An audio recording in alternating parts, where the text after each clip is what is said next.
This now.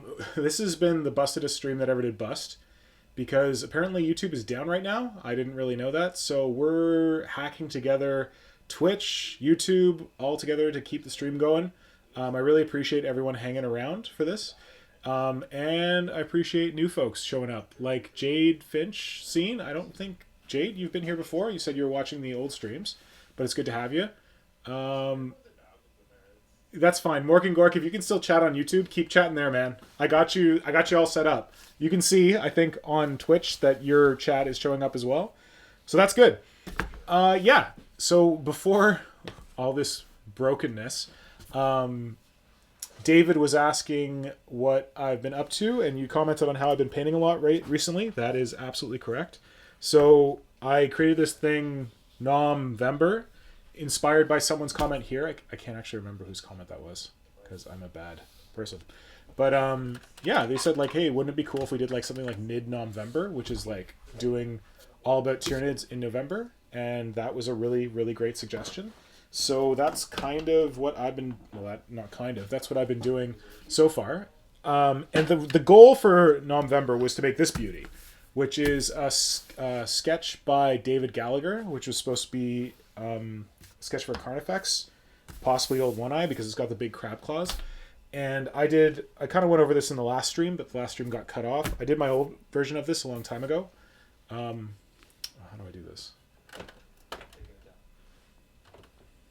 Oh my god, I have no light.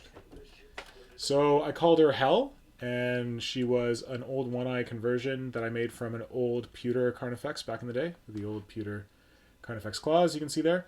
And she was close to this concept, but she wasn't perfect, and I really wanted to do better. So for November, I wanted to make this beauty and make her proper big, like giant oval base big. Like here's a normal Carnifex, here's a big giant oval base. Gonna be huge. Let's see if I can adjust these lights better. Okay, maybe this is better. Oh, that's much better.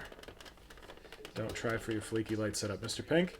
So yeah, what I wanted to do on the stream was what we started doing last stream before I had to quit because we got some not so great news, was just kind of brainstorm with you folks about possible bits to use to convert this Carnifex. Everyone's always like, why don't you just sculpt it from scratch? Which is a lot of work. That's what I did over here, and it took forever. Yeah. So I got a pile of Tyranid kits here. I feel like we kind of already did this intro.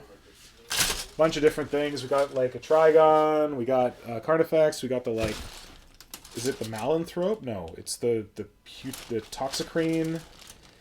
We got some. What the hell even is that? Oh, that's a Hive Tyrant. That's Flying Hive Tyrant. We got a Tyrannifex here. All kinds of stuff. And I feel like, oh, I did start cutting some stuff last time. Got a. What the heck is this? Hive Crone, one of those. We've got a Tyrannocyte, which I've actually using for something else, but I can steal bits off that.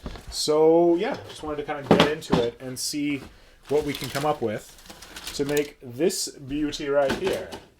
But in addition to making this for November, YouTube dead?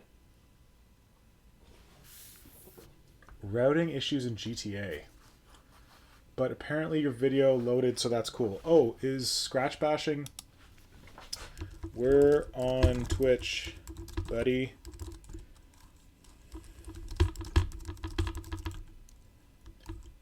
Sorry, just trying to... Boy, are you there? Yeah, I'm here. Oh, that's okay. I turned you down because you were chatting. No problem. All right, much better. So you're on comments? Yep. Both comments? Scratch Bashing showed up. He said something about apparently your video loaded, so that's cool. I think he's talking about YouTube. Oh, it's work on YouTube? What the hell? Okay, whatever. Yeah, so David, you didn't miss much last week. Last week, we got some bad news that someone we knew in our extended family was diagnosed with COVID. So I had to kind of call it early. But I wanted to get back into it this week on figuring out bits for this. Last week we got into, I feel like, a very intimate conversation about crushing claws and what kind of crushing claws we can use to represent these big boys. But what I was going to say is that in addition to wanting to make this for November, I am also doing like a hobby streak. So I'm trying to do a little bit of hobby every day. And an easy way to get hobby in every day is by painting. So I've been doing a lot of painting. In the first week of November, I did a lot of painting on this Venom Cannon Warrior that I've been working on for a while. Actually, can I do a thing? Oh, wait, no. I want the thing. Jank? Does that work? Goddamn. Did you paint that handle red, or did it come red? The handle came red. You can get red handles. Okay. Oh, God. This is the worst. Sorry. I've got my settings all screwed up. One sec. Let's do... where's sculpting distance? There you go. Now you can see it a little better. So this is my Venom Cannon Warrior. He's got like a Venom Cannon attached to the side of his face. He's basically becoming one with the gun.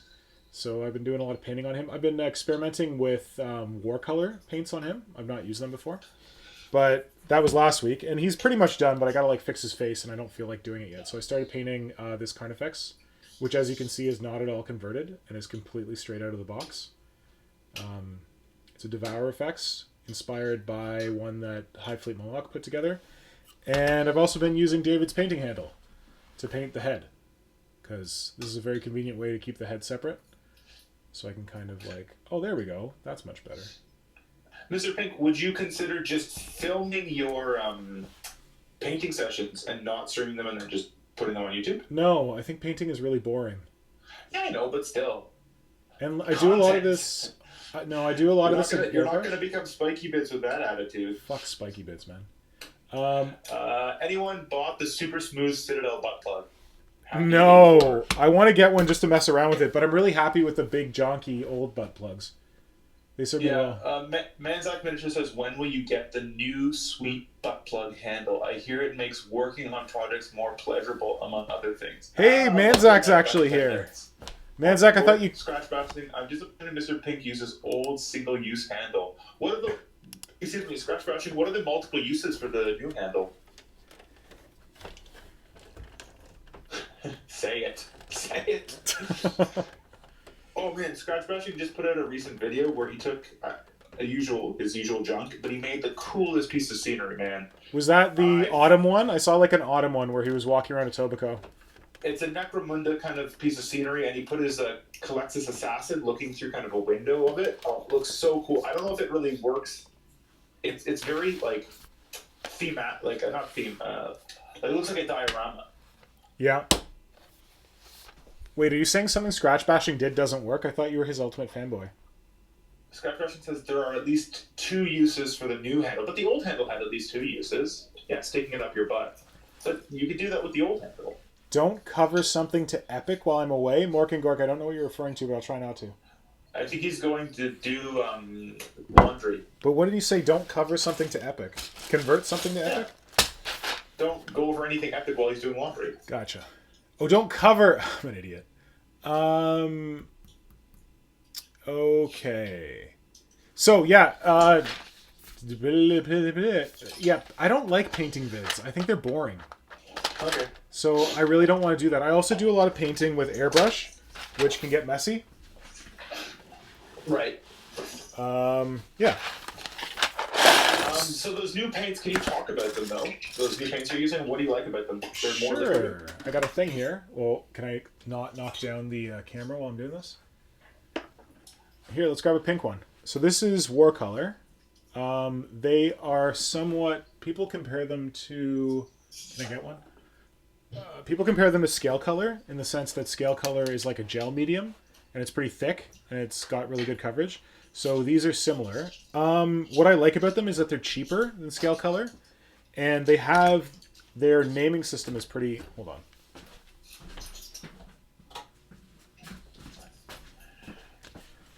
You're such a writer. What? I like them because their naming system is cool. Well, no, actually, it's not cool if you're a writer. Because if you're a writer, you want like fancy names on everything. See, this one is just called Pink 4. And if Okay. you want the darker version, it's pink 5. Pink and if 5. you want the That's lighter pink 5. version, it's pink 3. So it's pretty easy. And the cool thing about them is that they've got this like neat cap, which is like a idiot-proof cap, where you have to push it and it's down. clear. You have to push it down and twist it, and then it has a little thing in the end that fills the thing. Also, there's like a weird like negative pressure on them where you squeeze out your paint and then it sucks the rest of the paint back in. So you can get a set of like 5 colors that are all the different like shades that you need, like pink 1 through 5, for I think about €10 or something like that, which is not too bad. So I've been messing around with those, but I also watched a lot of Vince's painting videos, so I've gone out and bought a whole shitload of other paints. Way more paints than I've ever bought before. It's ridiculous. Anyway, so yeah, doing a lot of painting lately. It's kind of cool though, because I wasn't afraid of my airbrush before, but I was hesitant to use my airbrush because I was like, oh my god, it's going to take so much time to clean it, blah, blah, blah. And then I found a video by Vince Venturella, Hobby Cheating, about how to clean your airbrush. And it really helped with like making my airbrushing a lot faster because I wasn't spending as much time on cleaning it, which was amazing. Okay, here, let's bring this in. Okay, now you can see me a little better.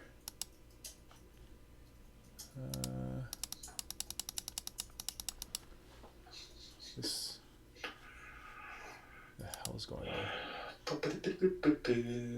They were on sale though. What were on sale? I think the butt plugs were on sale. Like, they were cheaper than normal? I guess.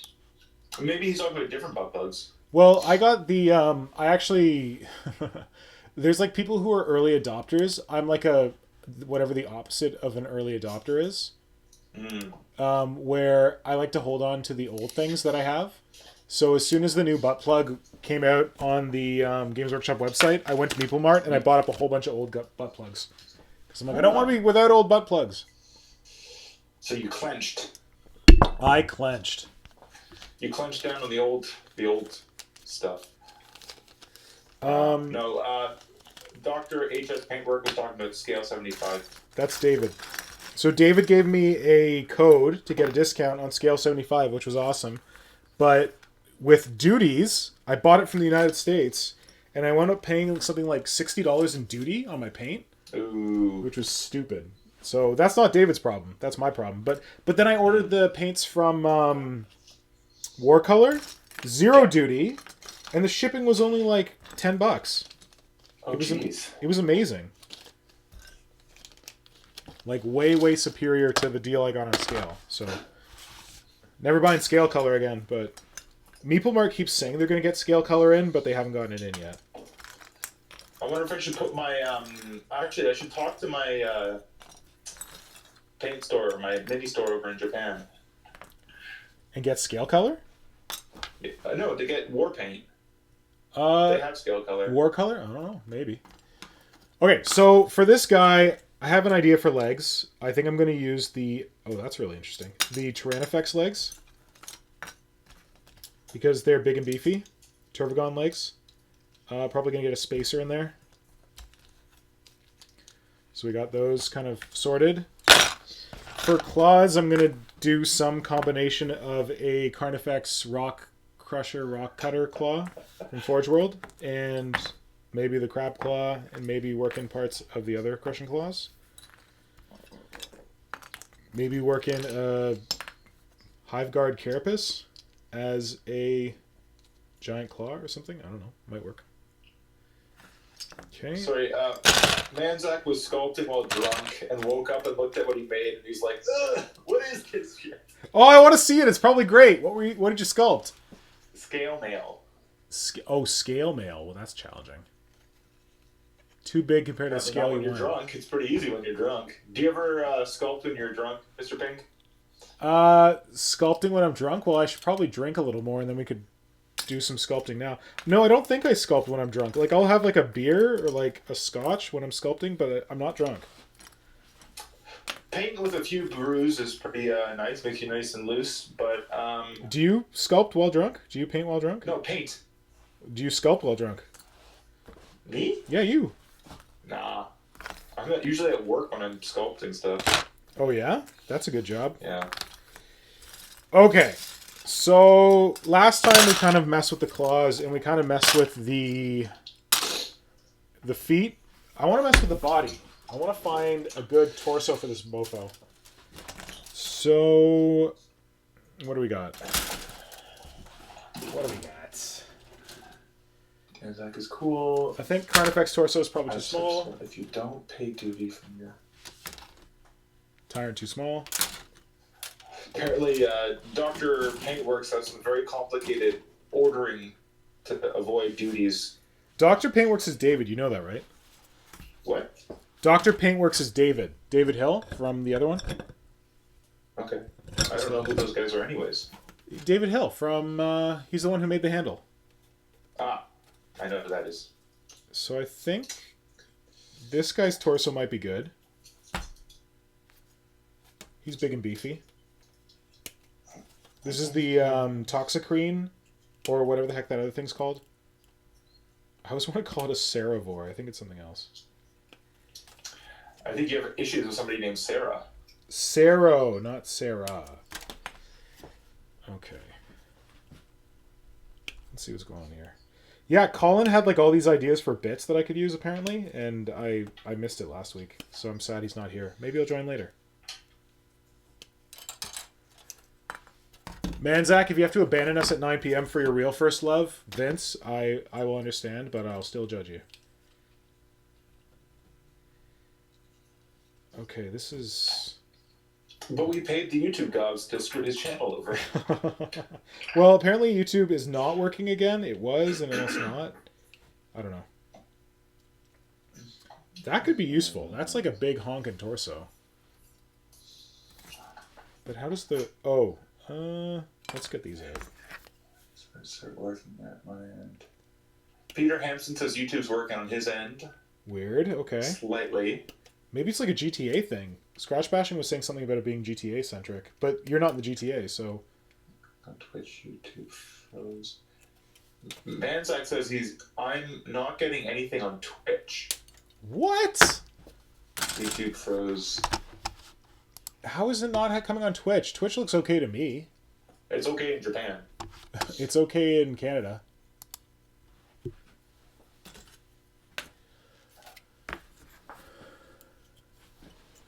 Oh, Manzak's not going to tune in because the subject isn't anything he's interested in.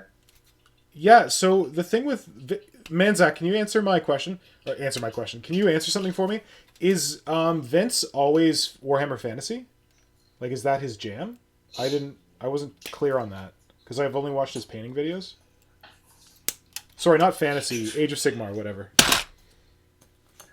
Age of Fantasy. I think... You know what? This kit is not a good kit. It's like weird and chonky, but I feel like if I give this guy some chonky legs, he might be good for this.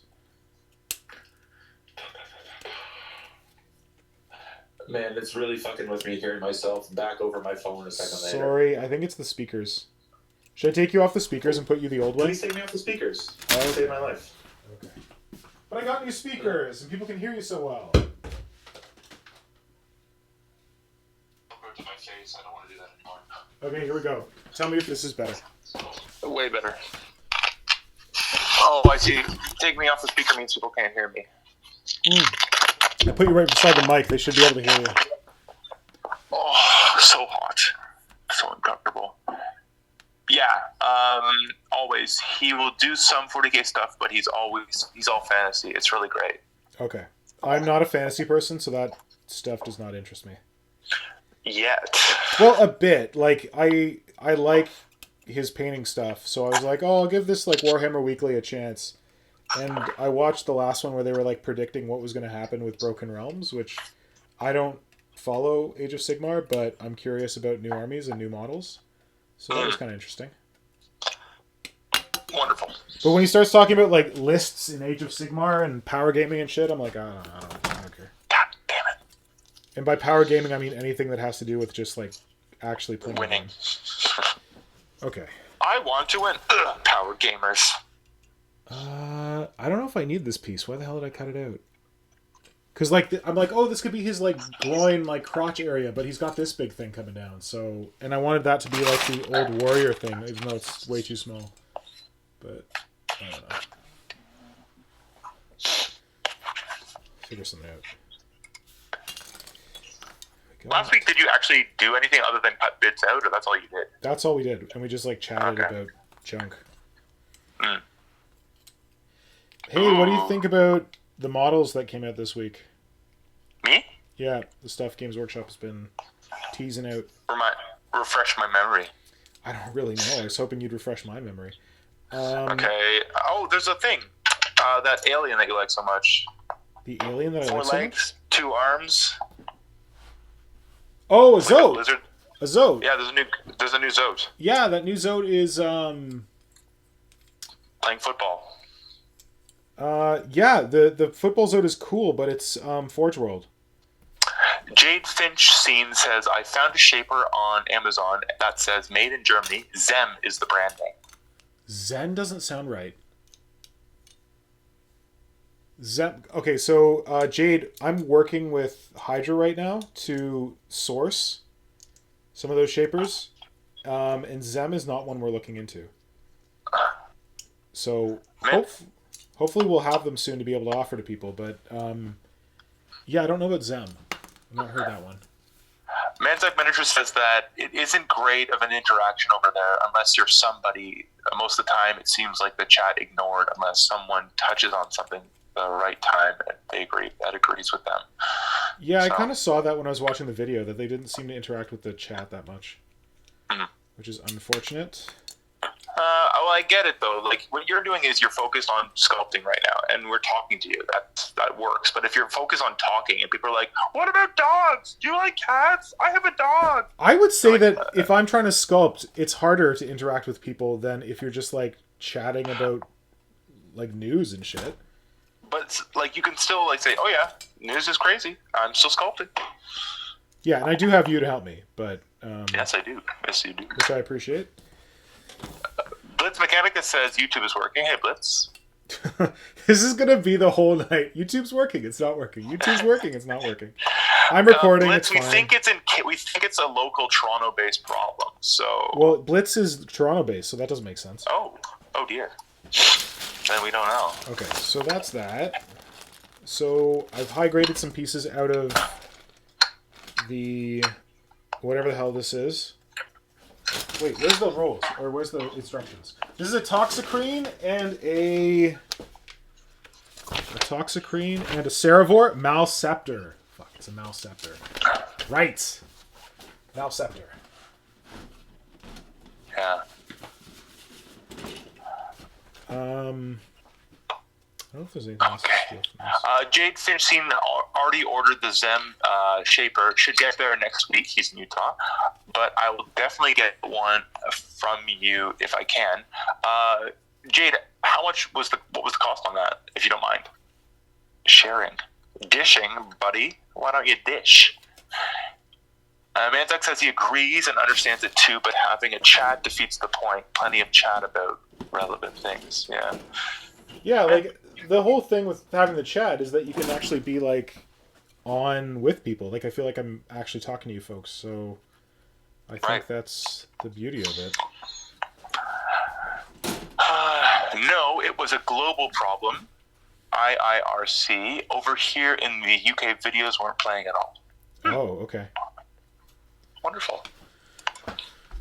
Now, do you have a fan on? There are shadows moving up the screen. Oh, that's the that's the overhead fluorescence. So I can do this. Ah, right.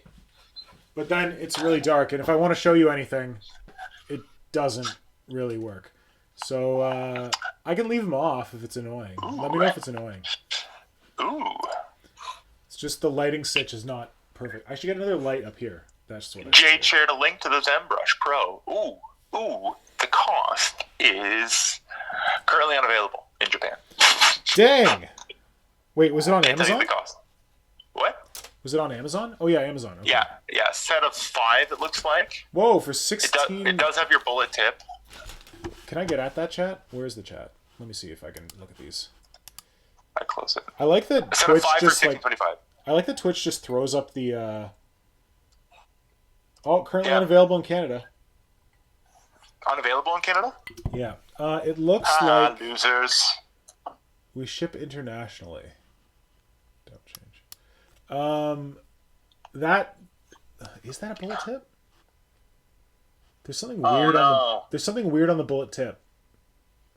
Oh, What? that sounds sexual. There's something weird on the bullet tip. I hope that's a bullet tip, but there's something weird on it. So we're gonna try and get like a real bullet. Hydra's looking into it. That does look like a bullet. Gork and Mork broke a pillow in his washing machine, but he's back now. He wants to know what he missed. Nothing. You missed nothing. With a name like Gork and Mork, I'm not surprised, man. True. Okay.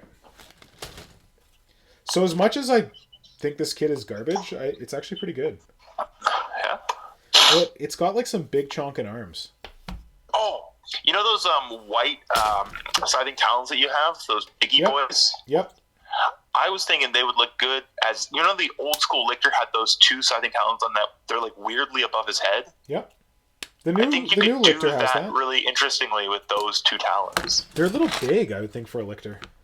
Well, you'd have to big them up a bit. Interesting though. Ah. It's a good idea.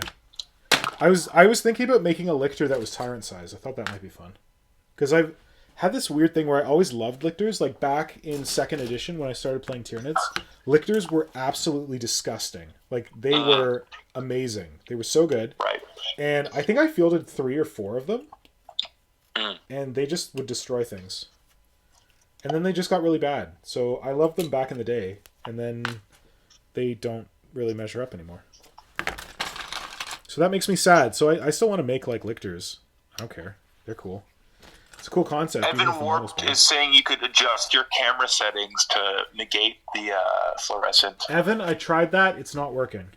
I have in my camera settings. There's a bunch of different options for the flickering, like anti-flickering, and none of them work for this particular. It's it looks like a fluorescent, but it's actually an LED, and it's weird. But good suggestion. But I did try it. Ooh. Peter Hampson says, Lictor Prime is a great idea. I'd absolutely be down for a Tyrant-sized Lictor. Oh, Yeah, that'd shit, be cool. Lictor Prime. That's a good name for it. Now I gotta do You know it. what you should do, Mr. Pink? What? You should create your own... I don't know how to say this. You should make an army list of Tyranid stuff set in Horus Heresy. Interesting. You and your Horus Heresy all the time. Just readjust the rules back to 7th, and then... 7th? yeah, 7th edition. That's where Horus Heresy is? Yeah. 6th and 7th are the same rule set, but Horus Heresy is 7th. Why is there 3 arms? Where vehicles have armor value and all that stuff. How about you like Horus Heresy so much, so you do something with Tyranids? Sure, send me a 7th edition codex, I'll do it. 7th edition. Do I have a 7th I'll, edition? I'll, codex? I'll figure it out for you. But why Horus Heresy? Kate Scene says, I haven't played since 93-ish. I recently started buying Oh, Morrowind again shit. about 2 years back, but I haven't had time to actually play. And I've never played Warhammer in my life. Yeah, you did. A couple times. Dude, I we played it 2nd once in edition. Japan. We played 2nd edition. Didn't you? But the amount of games I collect that I've never actually played is all of them. Manzak, what are you talking about? Oh, wait, we've got a bunch of comments on YouTube. Wanted a not Tyranid type army back in Warhammer Fantasy. Oh, how about that, Mr. Pink? Tyranids in Warhammer Fantasy. Oh. Like snakes or something? Cthulhids? Cthulhids. That's interesting. Okay, can I steal anything from the Trigon for this dude? I don't know. I feel like this Synthetic is... Tyranids, such as a gun beast using Triarch. A synthetic, like a robot Tyranid? Oh, like Necron Tyranids? Yo, I have never assembled a Trigon. I should do that. They're pretty Wormy models. guys? Yeah, they're pretty models. Yeah. I just took one and cut it up to make that big gun beast thing that I never finished. Oh, you did have one. Oh, I had two, I think. This is... No, I think this guy's too small.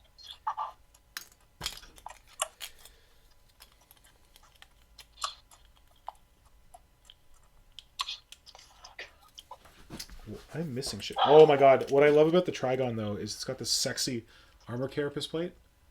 That's like ridgy. Screw it. I'm turning the light back on.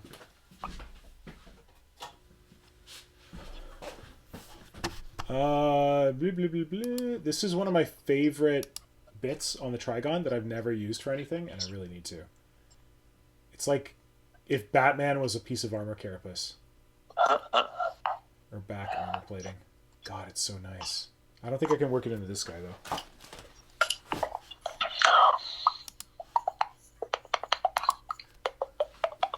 Alright. So no to Trigon bits. Is that the one? Maybe we can use the Hive Crone. Oh man, this is such a nice kit! Damn, I should make one of these. Although I'm missing a piece. Where the hell is it? Dr. HS Paintwork says it's the perfect chest armor plate. Your Batman piece. Chest armor plate. That is a pretty good chest armor plate. The thing Tyranids don't often have chest armor plates. So Yeah, right. It twigs my nitty sense. They've got ribs and they've got that solar plexus or whatever. However, I've been criticized for being too adherent to aesthetic, so maybe I'm just too anal about that shit. Can we use this? I think the Trigon Carapace might be backwards compatible with the Carnifex too. Never tried it myself, but it looks roughly the same size. That's Pete Hampson. That is a good question, Pete Hampson. I got a Carnifex right here. The vent slots are slightly too narrow. Here, I'll show it to you. You know what's funny? You have 7 people watching your non-existent YouTube streams. Well, as long as they know to go to thing. Yeah, Go to Twitch. Twitch. I think I should post there again and be like, hey, if you're watching this on YouTube, go to Twitch. I think Manzak said that he's watching on YouTube and he's getting sound through YouTube or something. I'm gonna post something just in case. YouTube keeps gimping. Last I heard was Manzak. What are you talking about?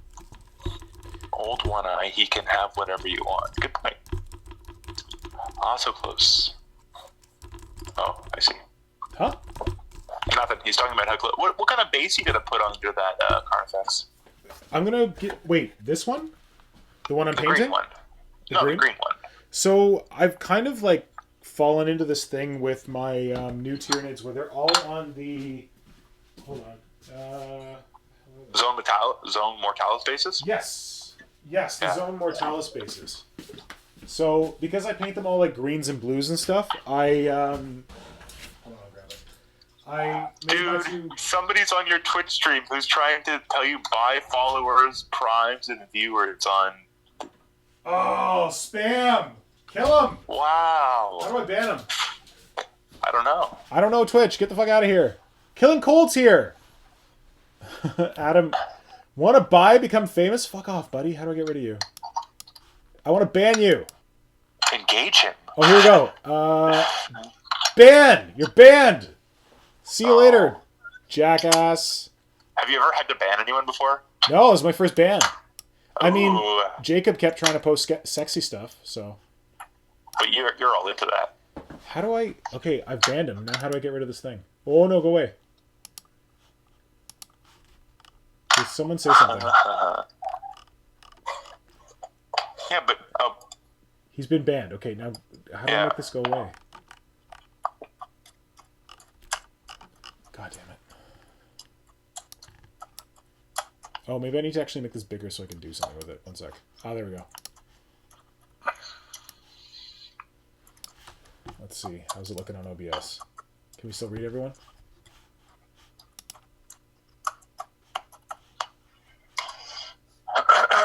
Yeah, Adam, we're here on Twitch because YouTube shot the bed today, and we don't really understand why. So we're I'm actually streaming on YouTube and on Twitch at the same time, except for YouTube is just comments, apparently. Ooh, these might be good for like the hook bits. What are you saying? You can add mods on Twitch. Oh, moderators. Nice. We gotten any other comments on the Twitch or the YouTubes? Oh, YouTube is having real issues tonight. Blitz didn't want to watch on Twitch, but I said you don't need a subscription to Twitch to watch it. You can just pop it open and watch. You can't comment. I told him to comment on YouTube still. Oh my god, this is so fucking insane. It wouldn't be a stream if we didn't fuck it all up. Yeah, it's like monkeys using technology. We are monkeys using technology. Okay. Do I want to steal anything else from the Trigon? Oh, I could take a page out of Hive Madden and use the cool mandibles from the Trigon on the effects. I'm going to put those aside. Maybe they're going to be useful. Okay. We keep getting comments that YouTube is working just fine. Watching and commenting on YouTube only. Hey, if you're watching and commenting on YouTube, you're getting a slightly worse view of my workspace, and you're not getting Evan Warped is watching YouTube mobile, says it's working fine. Roll Off says hello. Hello, and welcome. How come I can't... Oh, what the heck? Roll Off says YouTube working now. I'm missing David's comment. There we go. Okay, well, as long as it's working for you guys, that's fine. We're running it on both. I didn't think we could do this, but apparently we are. More audience. Apparently. I've never streamed on Twitch before, so... Follow me on Twitch. Those white claws you got there, are you going to use them or no? The white claws? Yeah. I really want to. I really want to use... Okay. Find some way to use these to do, like, this part, the big... What about if Old One-Eye has another dead Tyranid on his base, plowed into the ground? And what's the dead Tyranid on his base?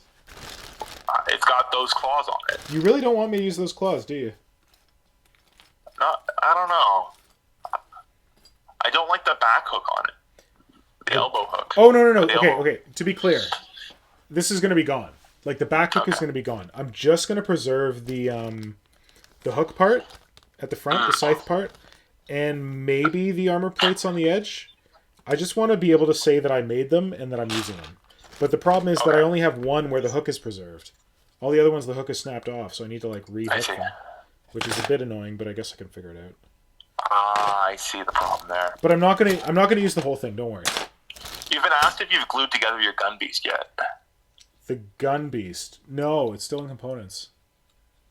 Second Tyranid build. It's kind of a mess. I need the second Fex in the Old One-Eye Brood. You'll still have a bunch of bits I don't need. I don't get what Blitz Mechanica is saying. Blitz Mechanica says, my plan for my second Tyranid build may mean I need the second Ed Fex in the Old One-Eye Brood. You'll still have a bunch of bits I don't need. So, Blitz Mechanica frequently has personal conversations with me on the stream. I think this is us chatting about how he's buying Carnifexes, but he's not using all of them, so maybe I can use some of them. Roloff is Michael J. J.L. Arnold what? On Instagram. Are you serious? Just wanted to say thanks for running Crewtoberfest. Can't wait to see what Tyranid stuff you come up with. Dude, welcome, Michael. It's good to have you, buddy. As hopefully you saw the video that we did where we judged your pieces, because you made some damn fine Kroot, my friend, and we were very suggesting impressed. Holding Marnius Calgar's legs and the Tyranid and your Old One-Eye. And I just think that your Old One-Eye smashing another kind of feral beast to pieces right in front of him would look really cool. A feral beast or like a Tyranid? Like if it's a robot or a space marine, it's not going to look that good smashed in front of him. But if it's like a visceral other living, if it's another Kroot, or if it's like a lizard or something it's in the jungle and it just effed up this other beastie. The only thing is that I'm loosely planning to do an Armies on Parade board that is my Tyranids busting into a spaceship. Okay, whatever. Because the thing is that these dudes are on Sector Imperial spaces. Right. Hold on. Sorry, you interrupted me. Michael J. Arnold, so glad you're here, man. So glad you participated in Cryptoberfest because your stuff is friggin' amazing, as you saw from the fact that I chose yours as my winner. So I did. What did the winners get? $25 gift certificate for Games Workshop. That's being sorted out by Ironbeak. And Michael J. Arnold, tell me if you didn't get your gift certificate because I'll chase him up. So yeah, I did like a red and kind of like whitish scheme on the bases, and they're kind of like busted up. So I really like that, and I like that the red contrasts with the green of the Tyranid. Wonderful. This is not good light, but whatever. So the OSL on the bottom is cool too. Oh yeah, that was just like yellow paint, and then I used some yellow fluorescent on the light to make it look like it's really glowing. That was the first time I'd done that. It works well. I think OSL on bases is a great idea. OSL on models, not so great. Oh, you don't like that? I don't like your OSL. What the fuck? Your Gene Stealer cult guys that have OSL on them. I was like, it looks the colors look good, but it doesn't look like OSL. Listen. People have told me that's some damn fine OSL.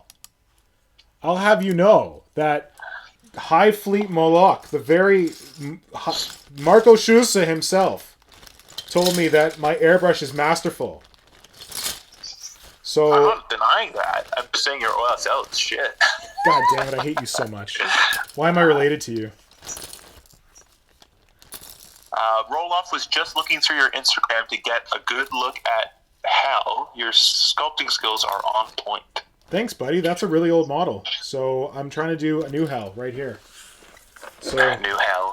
We can see how far I've progressed. Oh, if you finish him in 2020, he could be the 2020 Hel. Was it Jane Finch who was asking? Oh no, Jade Finch. I'm really fucked up because we have an area in Toronto called Jane Finch. So yeah, this is as far as the gun beast has come in terms of gluing it together. The arm shields are glued on to the arms. And the body is kind of glued together, but I need to fix the legs. Like when I did that shot where they were all it was kind of posed up, I realized the legs are messed and I really need to unmess them. So that is what I need to get back to. And I'm supposed to be working on the gun beast as part of November, but I'm not doing so well at that. The hell, I thought I fixed this. I don't know. Sorry, I just have to set something up in my classroom right now. I'm still doing my experiments with paper clay. Yeah. And last Friday, I sculpted I sculpted a sword with a student. And I'm trying to get it in the light, so it takes literally 2 weeks for this stuff to dry. But when it dries, it's as hard as wood and as light as wood, but it's paper and glue and drywall compound. We're good. So let me get this straight. It's as hard as wood and as light as wood, but you're not using wood because this stuff it's like a moldable material. It's like a clay. Oh, right. Oh, Blitz Mechanic says Jane Street is a sketchy area, especially Jane and Wilson.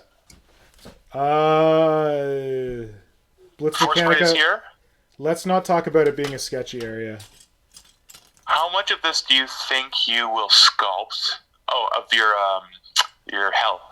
This is a very good question. Didn't forget it was Wednesday. Oh God. Forest Sprite, welcome, buddy. I think it's Friday. Forest Sprite, it's a good thing you forgot it was Wednesday because the first half hour of this was an utter shit show. YouTube was failing us. Oh God. Oh wait, Forest Sprite, can you see this on YouTube right now? I don't think I can.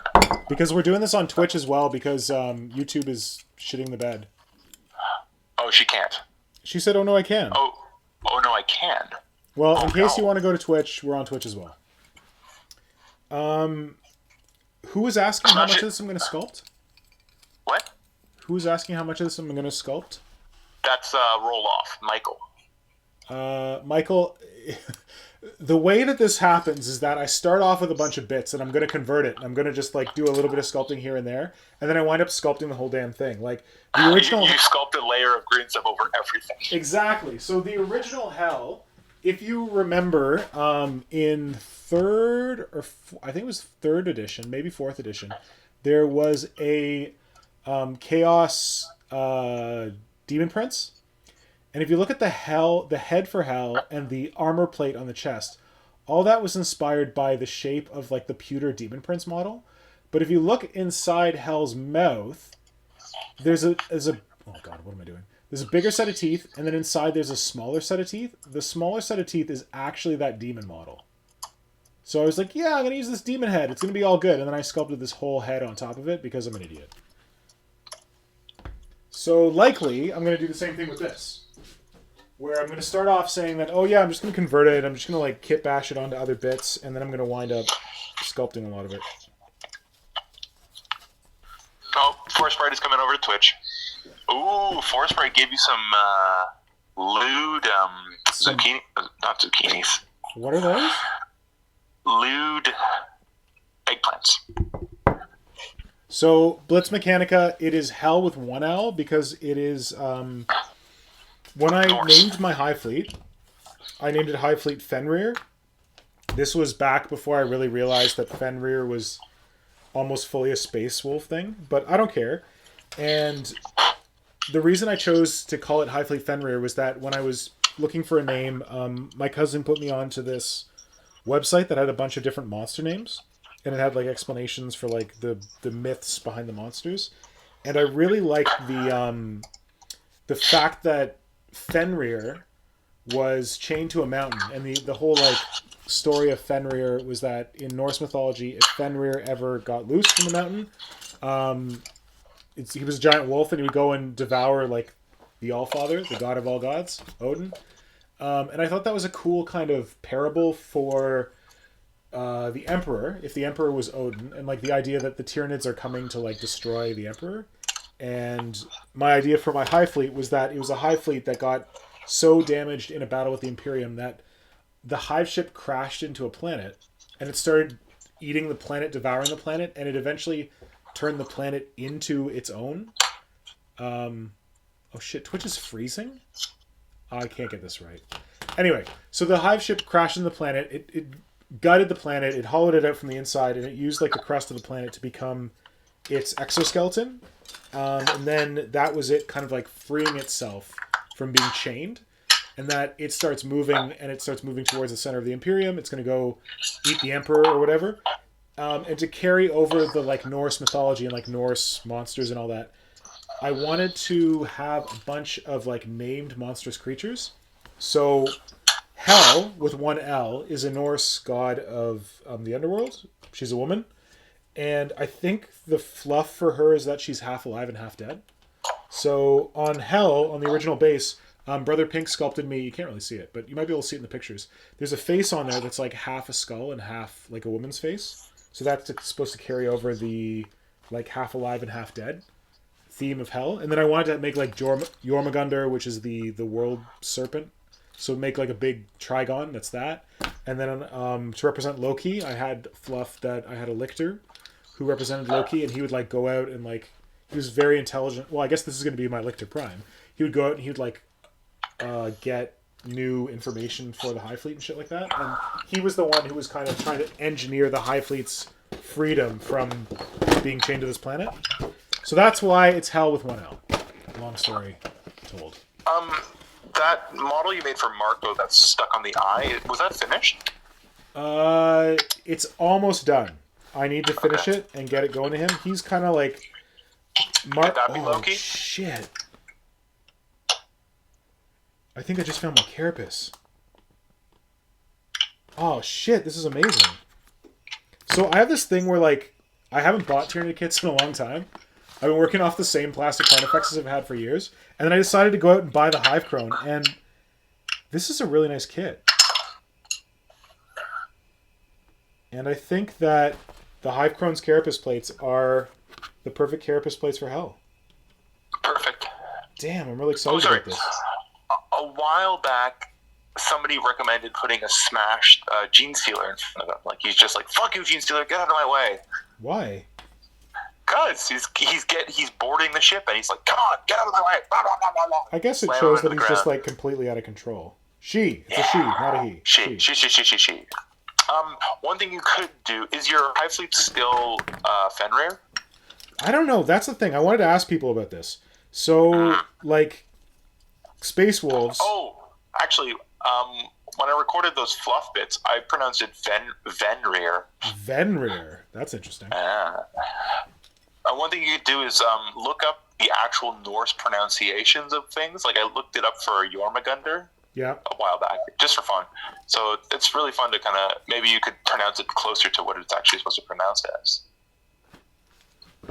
To kind of like switch it up so that it didn't seem so much like I'm ripping off Space Wolves. Okay, I just got really excited. So check out this like weird carapace that it's got, right? It's got like this gap down the middle, and it looks like it's got this big plate here and this big plate here. So I kind of did that on the original Hel. Not really. I did it like at the top, but then there was this vent, and then it came together. But I just cracked this hive crone, and oh my god, I think I'm in love. Are people still? Oh yeah, people are still commenting. Good. Okay. Yeah. Ties to your cult as well. So this is how ties to the cult. Actually, that's a good point that I haven't really thought about tying it to the cult that much. This is how the hive crone. Oh fuck. So this is how the what the heck's this thing called? Not a Harridan. The hive crone carapace is supposed to go together. So it's supposed to be like kind of slim, like that. However, if you bust it out and you go like this, that is feeling very much like what I'm going for. This is something that I learned kind of from Bits of Box on Instagram. Yeah.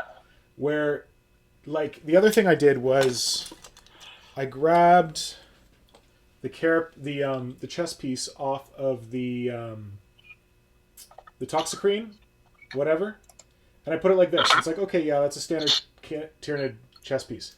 However, what if you go like this? And stuck it together like that. Ah, I see. So this is something that like Bits of Box does. He'll like take things and he'll invert them. So when he did his Screamer Killers, if you've ever seen us work on or seen us did that, that was when we did we tried to do a Tyran table, like Tyran, the place where Tyranids were first encountered, and we tried to convert a bunch of 3rd, 4th, 5th edition Tyranids to look like 2nd edition Tyranids.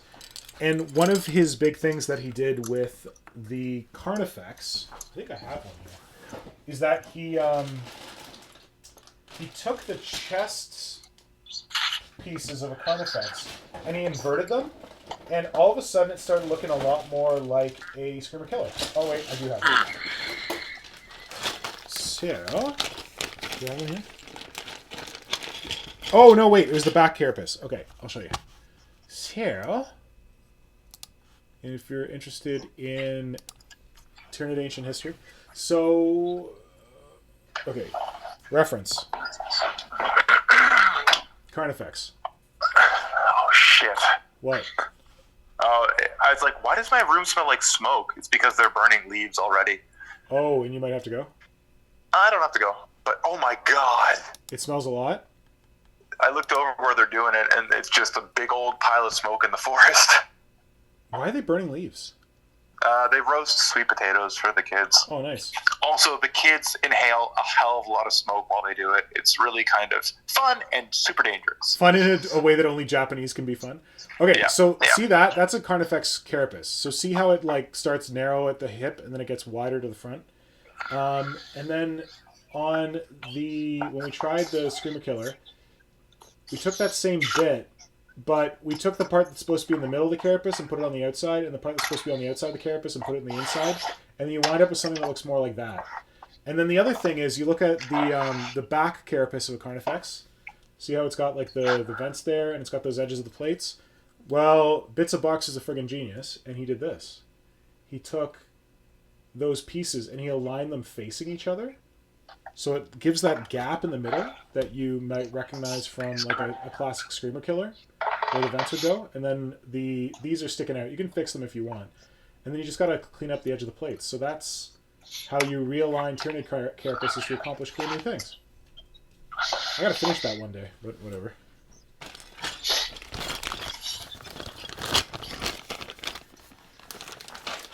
All right.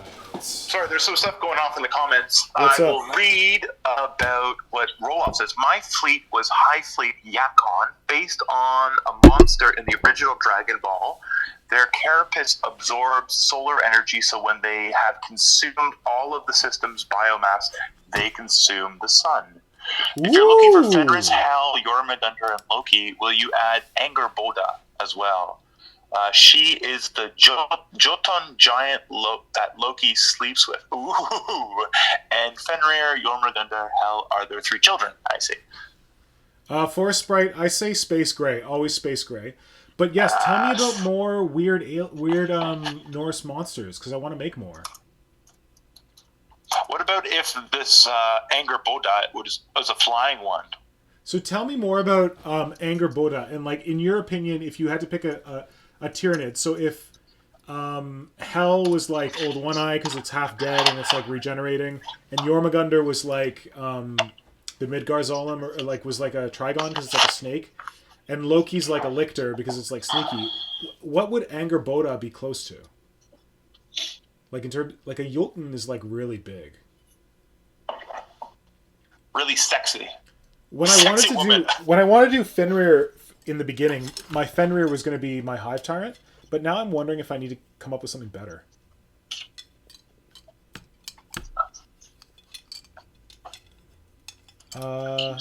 Wait, Peter Hampson, that was your sketch, right? The Spine Beast? Peter Hampson's got some...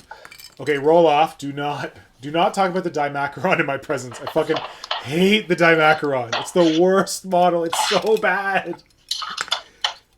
Oh, God. Oh, my God. I'm so happy with this. All right. So that's that. That's that. What else can I steal from this glorious kit? What's that?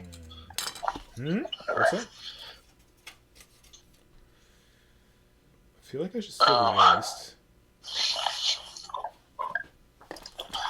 Yeah, so suggestions about other weird Norse monsters I can make, I would love.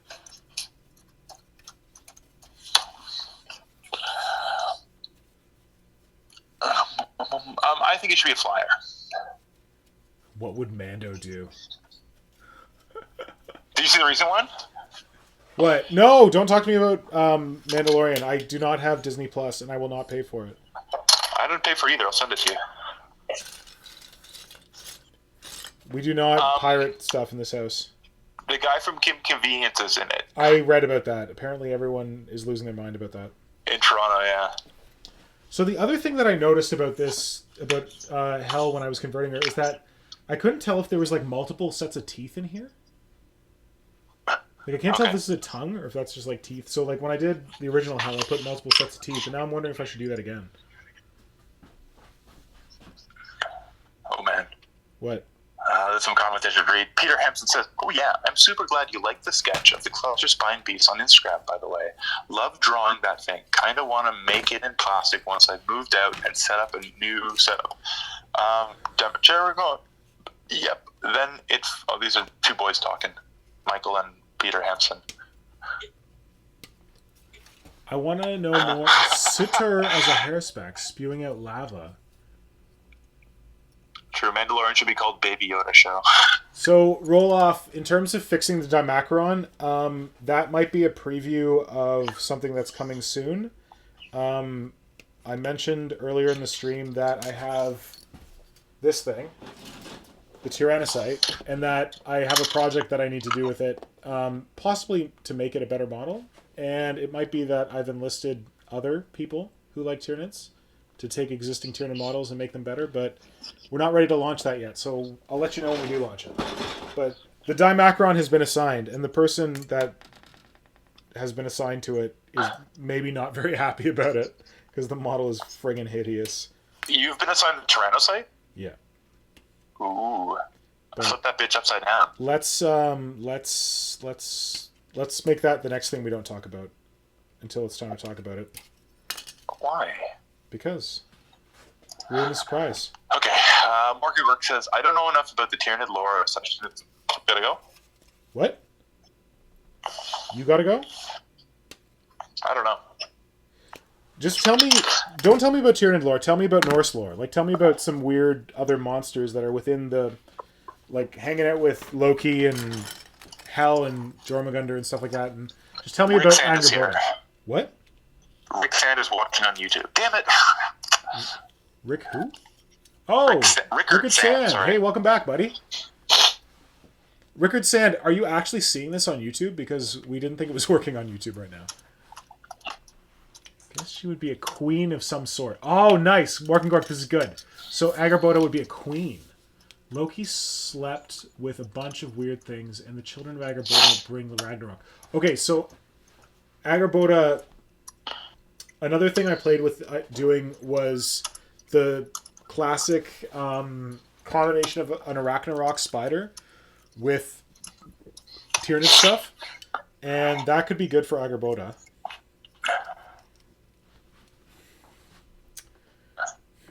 Is Beowulf a Norse story? I don't think Beowulf is. You're thinking about Grendel? It's a separate story. It's not like one of the like classic Norse mythology things.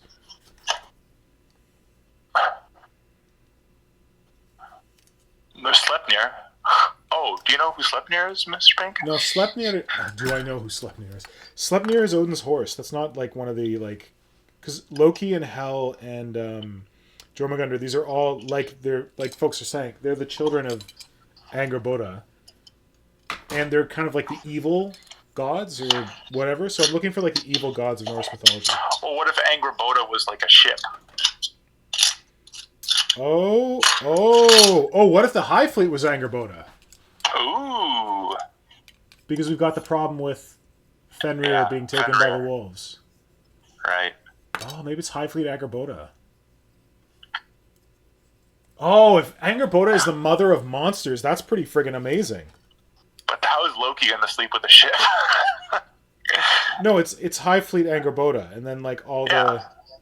But Loki and Angerboda get together and produce all the other ones, right? Well, we don't have to do that exactly. Well, Okay. Oh, you know what it is?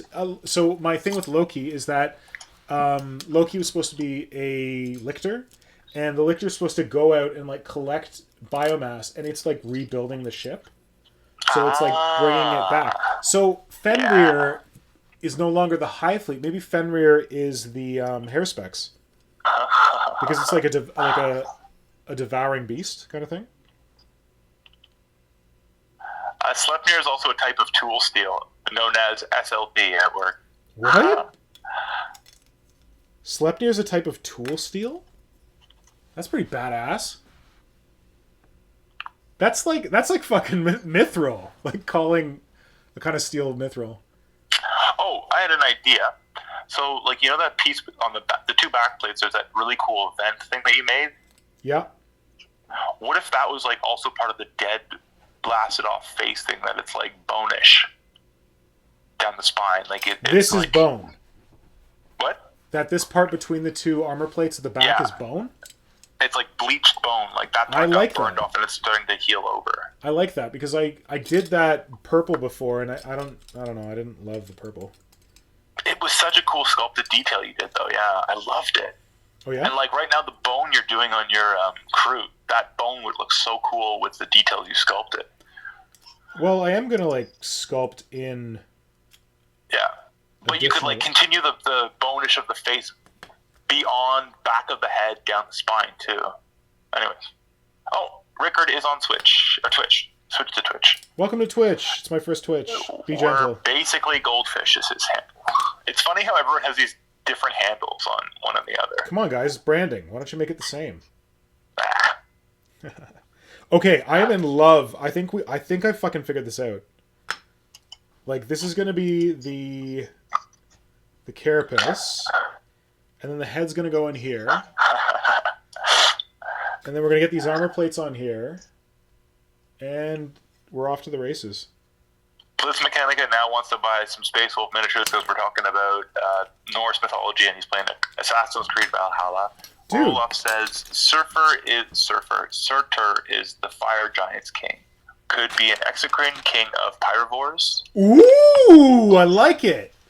This is good. Hook me up with this stuff. Nice. Yeah, so I wouldn't use Sleipnir because Sleipnir is like a servant of Odin, and that's like good guys, not bad guys.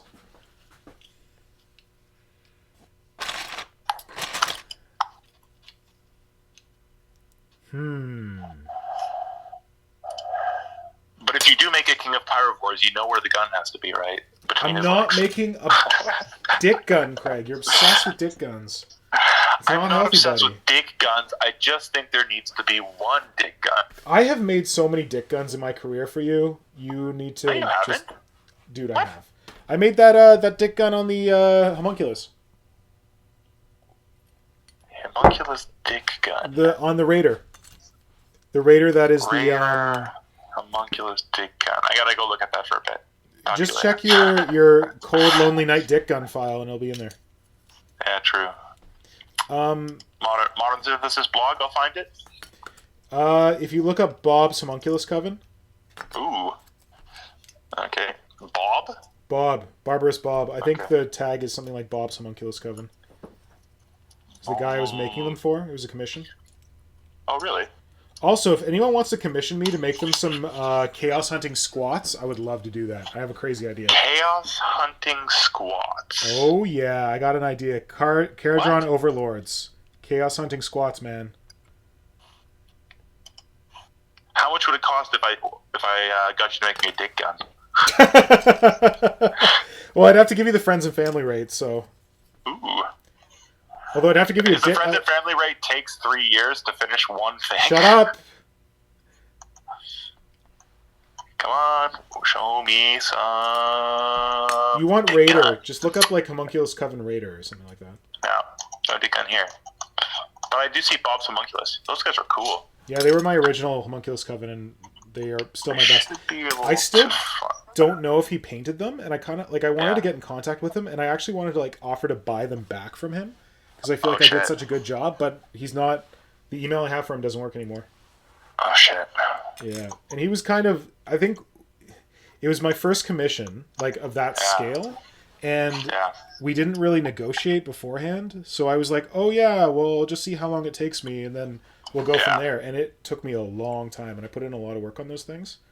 But So- that time kind of soured things. No, it's just... No, it was when it came down to it, I was like, hey, listen, man, like, I pushed the boat out on these, I did a crazy job. And I gave him my price, and we hadn't really negotiated the price before, so the Right. price was higher than he was expecting. Right. So it was just kind of like not... Situation not optimal kind of thing. Well, it was a learning experience for all. It was. I'll read some comment stuff. What do we got?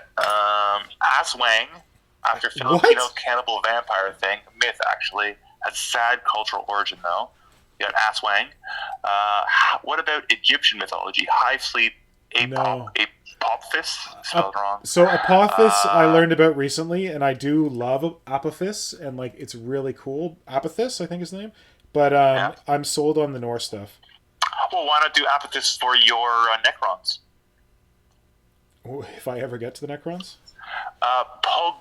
Pulgasari, after a Korean monster, later made into an awful Godzilla ripoff, whose name means "I cannot be killed." Ooh, Pulgasari. Interesting. Kind of reminds me of Paul Giamatti. I Okay. cannot be killed. Question for the Tyrannid nuts in the chat. This sketch has 2 legs, 2 scything talons, 2 giant claws, and then it also looks like it has like little tiny scything talons on its chest. Yeah, you had those on the original one, right? When I did my original one, I added a little pair of scything talons on the chest. Here, I'll do the thing. But how do people feel about that? Because like technically Tyrannids are only supposed to have 6 limbs, 2 legs, 4 arms. So if you got tiny scything talons on the chest, that's technically 8 limbs. How do people feel about that? Should this model have 8 limbs or 6 limbs? I ask because with my new chest piece that I'm quickly falling in love with, there's these big gaping holes that I could easily put 2 scything talons in. So it's gonna go like this. Well, you know those big wormy guys? Big wormy guys? The Trigons? They've got little like hooks on the side of them, right? The Trigons. The Trigon. So if instead of arm like with an elbow, it was more of that kind of screamer killer style. Oh, instead of where having it's like not a really- multi-segmented arm, it's just like a claw. Yeah. That's a good solution. So that like technically think of it more of a tail piece than an arm. How are people feeling about it in the chat? How is your YouTube still being bad? Stop talking about YouTube. We don't talk about YouTube. We don't talk about YouTube. I don't think you need to stick too heavily to the rule of 6. You say that like I'm not someone who's obsessed with this stuff. Not true. Are you going to follow the head plate rule or no? Yes. You will. What do you mean by the head plate rule? However many plates you're supposed to have on a head, or there going to be plates on a head. Shit, I fucked that up.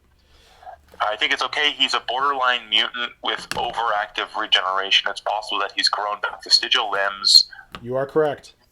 They're small, and they might not be true limbs. The Hive Tyrant also has little spines on the chest. I don't know. Oh, they could be kind of like flesh hooks. Oh, yeah. Because we were talking, the last time we did this brainstorming, we were talking about the idea of having, because on the sketch, on the right, oh, sorry. Hold on. On the sketch, on the right-hand claw, he's got these weird little flesh hookies that look like they could, like, and someone was saying that they should, like, shoot out and grab stuff, which I really like that idea. So he could have something kind of like flesh hooky grabby on his chest. The person who said that was Paintworks. Oh, nice. I like Killing Cold's comment, but he ended it with a Tao winky face. Get out of here, man. Malignant limbs. Hey, do not hate on Killing Cold. He's the man. Give it more talents.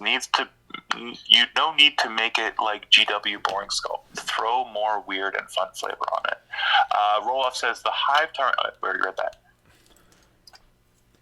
These ones could be like closet, like if they are like flesh hooks, they can be embedded. They can like sink back into the chest piece and like come out and like help manipulate stuff. Okay. But I found the photos of your dick gun. See? Big old dick gun made just for you. Big old BDG. BODG. BDG.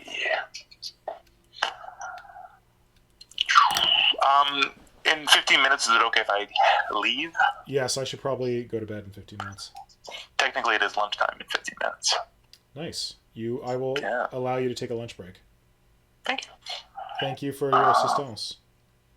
So, right now you're still kind of dry fitting a bunch of pieces. What do you think the first place you're going to start with is where are you going to start when you get this thing going? It's going to be the body because I've got it figured out now.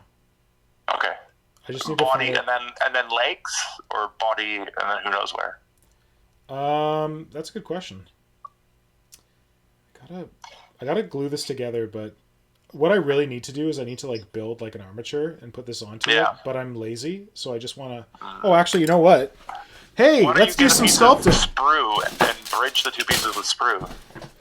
That is a giant pain in the ass, and I hate it. It's absolutely... It's nearly 3 a.m. for roll-off. He's going to leave. Oh, 3 a.m. Yeah, you're in the UK, right? All of our Crewtoberfest winners were in the UK. Thanks for joining, buddy. It was good to see you. Roll off. It would not be a stream if I didn't promise that I'm going to do a Europe stream one of these days on a weekend so that all you fine people in the UK can join up. Oh, if you had that on your Modern Synthesis stream bingo card, take a drink. Peter Hampson says, I got a solution to adding extra limbs. Some invertebrates have things called prolegs, which are like muscled extension of the carapace rather than actual limbs.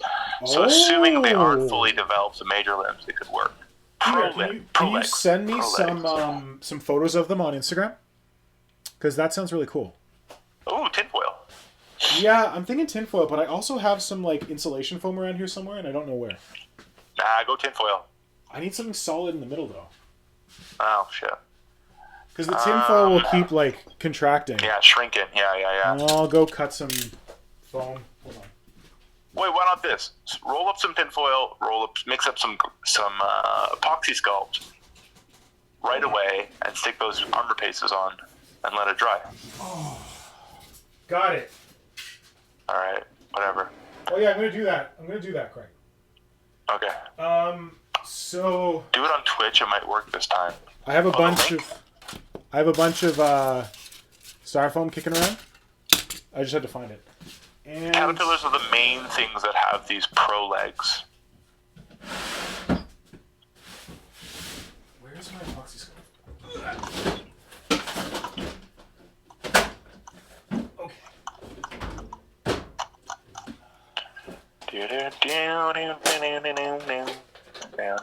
So you're right oh, that dude, I should... did you make those pain tokens for the commission as well? What? Remember, you had that pain token where it's like a Yes. guy with a worm coming out of the chest, and then the guy with 2 worms coming? Okay, now you can understand. Okay, so I guess I can talk about this because I now understand that like commissions are expensive, and at the time I didn't really understand that commissions were expensive, so I sold myself too cheap. So if you look at those units, I made him a unit of 10 racks. Every single one of those racks has like scratch sculpting on it. It's converted from a couple of different models. I charged him $500 for 10 racks. Okay. That is a steal. I would not charge that little now. And then I made him four grotesques. Yeah. $500 for 4 grotesques. So it was $1,000 US total. But each squad had 3 pain counters with it. And the pain counters like evolved from like a little bit pain countery to like a little more twisted and like super twisted. I did a friggin' amazing job on that army. And he kind of made me feel a little guilty that I was charging him $1,000 for it, but it was worth $1,000. And then what about the Raider? So the Raider, so the issue was that because he was like he had kind of shell shock on the pricing, our agreement was that I was going to finish the Raider and I was going to send him the Raider, and I had all these models that he had bought for the rest of the units, and if I sent him the Raider, I would get to keep the models. But I didn't finish the Raider, and I got in touch with him recently being like, hey, do you still want that Raider? I still owe it to you. And then he never got back to me. Oh, so you still have the Raider? Yeah. Oh, cool. Yours now. Well, I don't like having things hanging over my head, so like I would happily give him back the Raider, but I'm not in contact with him anymore. Jeez, these, are you kind of sad you let go of those grotesques? They're really nice. I am sad that I let go of that whole force. If anyone is not familiar with my work with homunculus stuff, go to Modern Synthesis and like my website, modernsynthesis.com, and search like homunculus coven, or I think that one was called Bob's Homunculus Coven. And I've done like homunculus stuff recently that I entered in Armies on Parade, but I honestly believe that my original homunculus coven stuff was way, way better than my recent stuff. Like it was before there was actually Rax models, and before the grotesque model had come out, I think. And I used a third-party model to make the grotesques, and then I used a combination of Empire Flagellants and Blood Letters. That was when I discovered the beauty of Blood Letters. To make my racks, and the only thing I'm not happy with is the big honkin' masks that I put on the racks, but whatever. But otherwise, I'm really happy with what I did with that army, and that's why I wanted to buy it back from the guy. Would you buy it back for what you sold it to him as? Absolutely, I'd pay him more. Jesus, don't say that on stream. I would I was willing to pay him $1,000 US, which is what I charged him to get it back. Yeah. Wait, what did Adam say when you yelled at him? Tyranids are supposed to be continually changing and evolving, right? You could imagine all sorts of weird things happening. Yes, life finds a way. Very good. Life finds a way. Where's my sexy Jeff Goldblum when you say that? I agree, but I also think that if you look at all the Tyranids, they evolve, but what do they all have? They all have 6 limbs. So, though you shouldn't chain yourself to that, and I don't know, you shouldn't chain yourself to that and not chase inspiration when it strikes. I also think that if you're slapping like 10, 12, 14 limbs on a Tyranid, it's not a Tyranid anymore. It's Cthulhu now. Yeah. Which is fine. You can make Cthulhu, but I'm anal about some things like that. You know what I'm anal about? Cloacas. You're anal about dick guns. And dick guns. But mostly cloacas. Okay, I want to super glue this together so I can build the armature inside of it. But I'm going to slip and I'm going to get super glue all over my fingers. So you can watch that happen. That'll be fun. Ooh.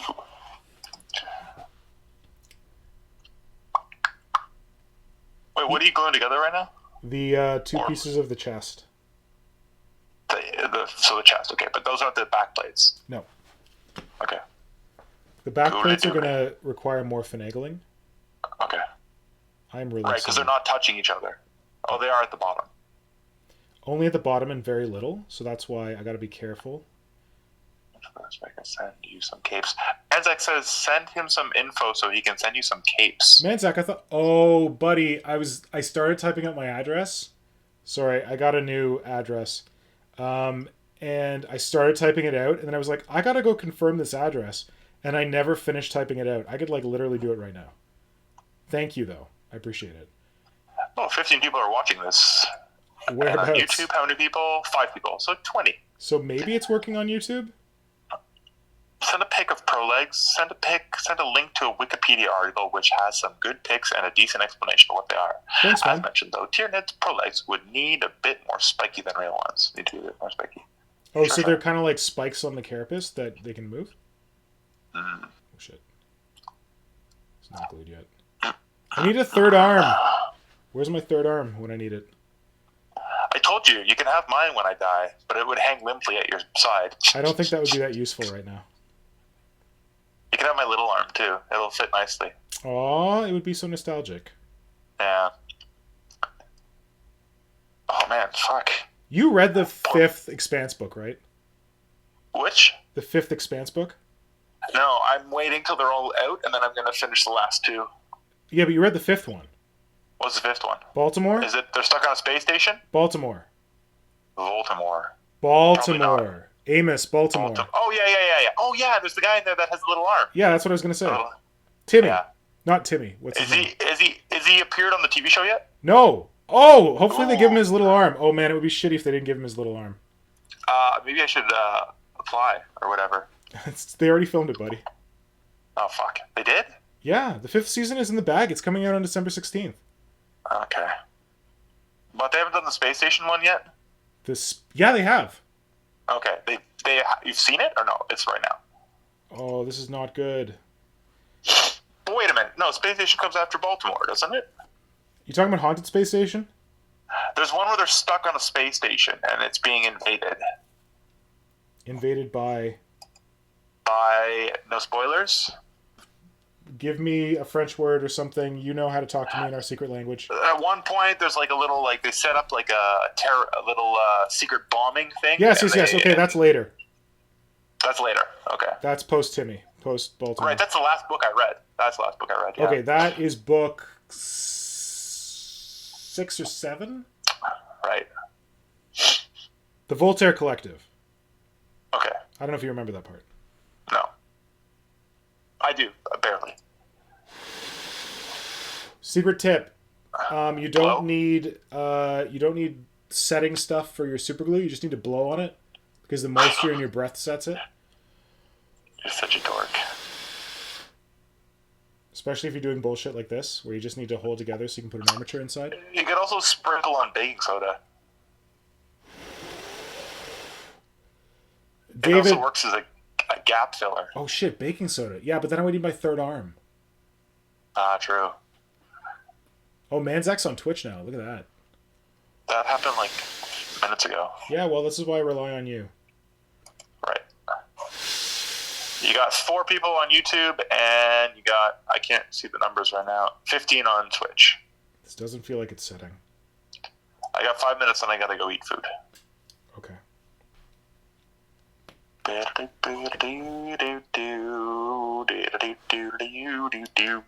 think we're done for bits stuff. Now it's just me building an armature, but I kind of glued it, but yeah, baking soda was so super glue. So if you haven't watched my videos on armatures, you should watch my videos on armatures. I have a how to sculpt with armatures video on YouTube. Mostly for armatures, I use a combination of aluminum foil and insulation foam because they're light and they're cheap, so they're good for filling space without making heavy stuff. And the only problem with them is that they're soft, but you can overcome that by applying epoxy sculpt to them to harden them up, kind of like Brother Pink suggested a second ago. So I'm cutting out like a rough styrofoam insulation block that I'm going to put inside this chest cavity. And then I can apply aluminum foil or epoxy sculpt to it to firm it up. But I don't want to touch this because it's kind of brittle right now. Oh, that might work. Oh man. What's going Why on? are all my extremities not getting circulation? Oh well. Are you dying? Yeah, maybe. Don't die. I got all my heaters on. I think I was just sitting in a position that cut off circulation to everything. Is it cold there right now?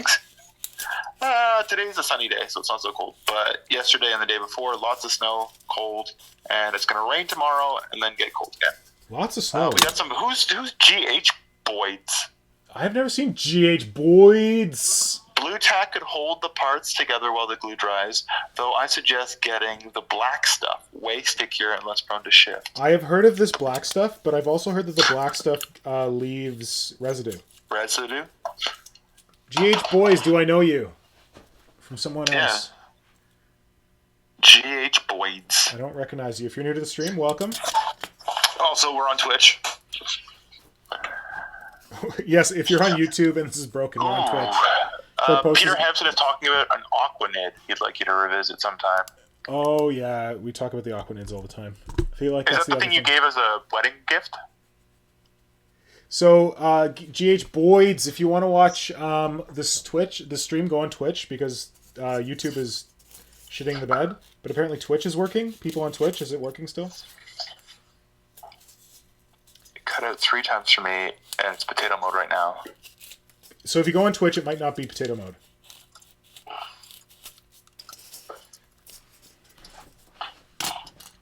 Yeah, blue tack would work, but I don't have very much contact surfaces to put the blue tack on, other than the surface I'm trying to glue, so it might not be ideal. Okay.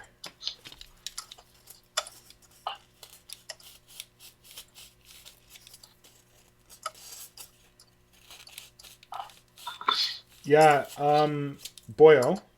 Yeah. When you were reading The Expanse, and they were stuck on that station, I don't know how to ask you this without spoiling stuff. En français. No, like, I don't want to spoil stuff for you. C'est d'accord. Est-ce que le temps a changé? L'année. Oui, Est-ce que... ils sont plus vieux. Oh, ils sont plus vieux? Ok, d'accord. Oui. Est-ce qu'ils vont faire ça dans la télévision? Bien sûr. Ah, vraiment? Ah, je crois, hein? Ok. Car il doit faire ça. Il y a les choses dans l'histoire Oui, oui, oui. C'est qu'on a vrai. besoin. Oui, oui, oui. Now people can hear our busted-ass French. Yeah, broken-ass French for the win. Oh, man, yeah, that stuff gets good, though. You haven't read the good book. It's so good. I love the part. Oh, man. J'aime la partie quand la fille est sur un vaisseau qui s'est brisé et il faut faire des choses. Oui, pour... t'aimes tellement cette partie, mais moi, je n'aime pas. Ah, pourquoi? Ça vient de Star My Oui, Destination. je sais. Ok. Avec toi, c'est toujours Stars My Destination. Bien sûr. We should probably start talking English again. This is not fun for people who don't speak French. It's a little bit of people bonus content for French speakers. Bonus content for the For Frenchies. those Europeans, huh? You got to give them something. They're all asleep. We're not doing the European stream right now. It's 12 o'clock. I got to roll. Eat some lunch. Breathe in some smoke. All right, thank you so much. Don't breathe in too much smoke. Never do. And that means it's 10 o'clock for me, so I should probably call the stream. But I'm actually getting into something interesting here. Sorry, man. I want to like put some epoxy stuff Imagine on what could this. happen. You could go back to your room and find somebody watching porn. Honey, are you watching porn? No. No, I but distinctly the sound said on the no porn. Okay, I gotta stick this thing on because it's Don't coming worry, along. it's Twitch. It's okay. What is that? Oh, wait, is that the guy? What? Is there a guy? Did he sue Twitch because there's too many sexy ladies on it, and he like damaged himself wanking off? What? I don't know. There's a guy. Look it up. Look up man sues Twitch masturbation. I'm not looking that up at my work. Oh, don't do it at work.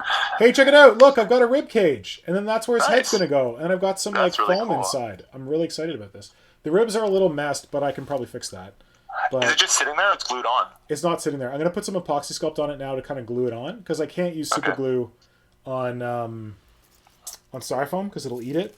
If I I had want to put actual epoxy glue if I on. had my hot glue gun out, I'd have to dig it out, and I don't know if it's got a glue stick in it. I could hot glue this on there, Oh.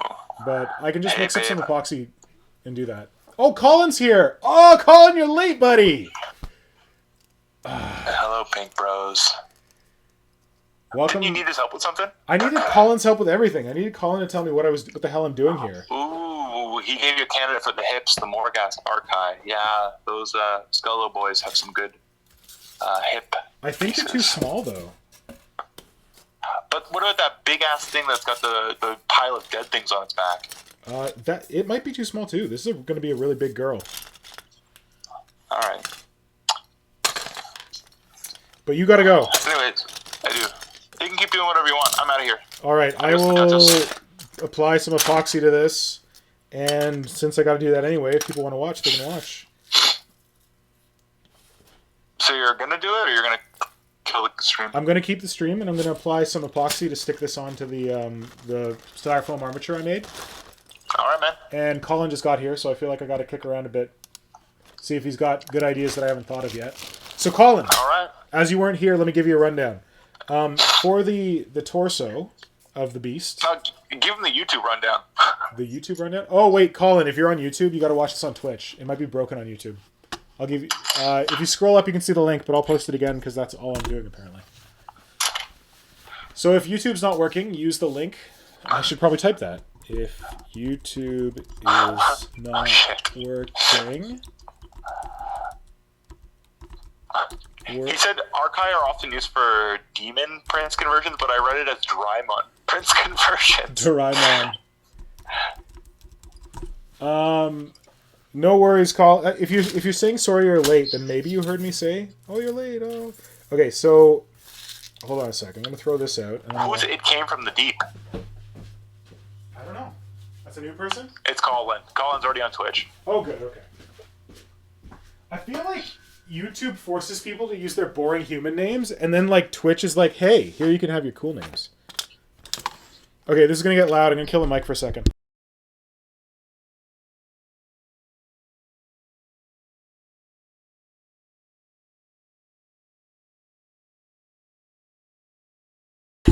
If you don't have a dustbuster in your hobbying area, what are you even doing with your life? This is the best way to clean up after making a mess. Bye, boyo. Thank you. Bye.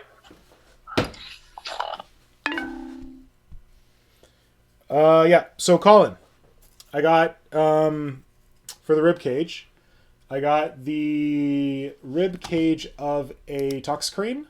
Hold on a sec. I got the rib cage of a toxicrene, but I split it down the middle and I assembled it the wrong way. So this is going to be his kind of like torso. And then for the back carapace plates, because on the sketch, you've got these... Get this shit out of here. You've got these two separate plates. Oh, God. Hold on. I can fix that. These two separate plates running down the back. And I busted open a Harpy kit, and I think that these two plates will work rather well. So, this is a review for everyone who's been on the stream. So when you got a Harpy or a Hive Crone, they assemble like that, which is fine. It's very aerodynamic. But what if you busted them up and you did like this? So they're more flat and more wide, kind of like the 3rd edition Carnifex kit with a gap down the middle. So that's what we're going to do. Some of the Undead Endless spells from Age of Sigmar might have some useful big bone pieces. Yeah, so the big bone slash OCR bone reapers slash endless spells, I want to get those for the Kroot because I have to make a great Narlock at some point, and I need a bunch of Tyranid looking bones to shove on that thing. So I'm going to get those at some point, but not right now. What about the crotch? I thought of the bigger OCR Boner Ripper Mini, but it doesn't have the same hip piece. It has a little dude in its crotch. Yeah. So for the hip piece, for the crotch part of the Carnifex, I really want to work in the classic. We talked about this last time, I think. The classic warrior chest piece, but I think it's a little small for this guy. So I'll keep it to the side and we'll see how it works. But right now, I'm going to mix up some epoxy sculpt to be able to stick this onto the styrofoam, because I really like it and I don't want it to get mished. So I would fetch some... Got my water. Oh, I don't want to spill water on the sketch. Oh well. Get out of here. I don't need a trigon. We'll spill all those pieces. Put in my mids box.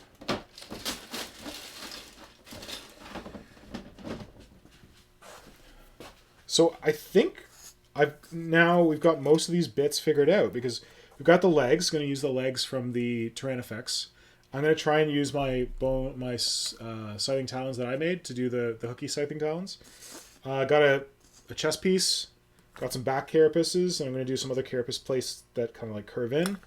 I think I'm going to make the big claw arms from scratch. I'll use bits from existing crushing claws, but for the most part, they're going to be sculpted, because I simply don't think that there are Tyranid arms that are this big, because this is going to be like huge. And then like the hand part that has the claw, they're also huge. Try to pass it off to you next time. Have a spare 2nd edition Tyrant head, which is close to what Hel's face would look like. Oh, that's interesting, Colin. The only issue with a 2nd edition Tyrant head is that with a body this large, I think it's going to be very small.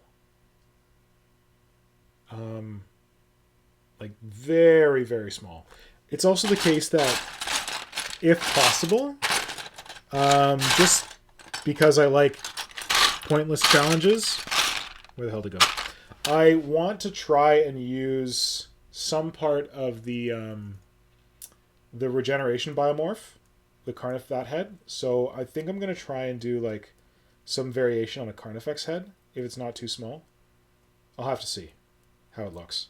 But I don't know, having a small head might make him look big and beefier.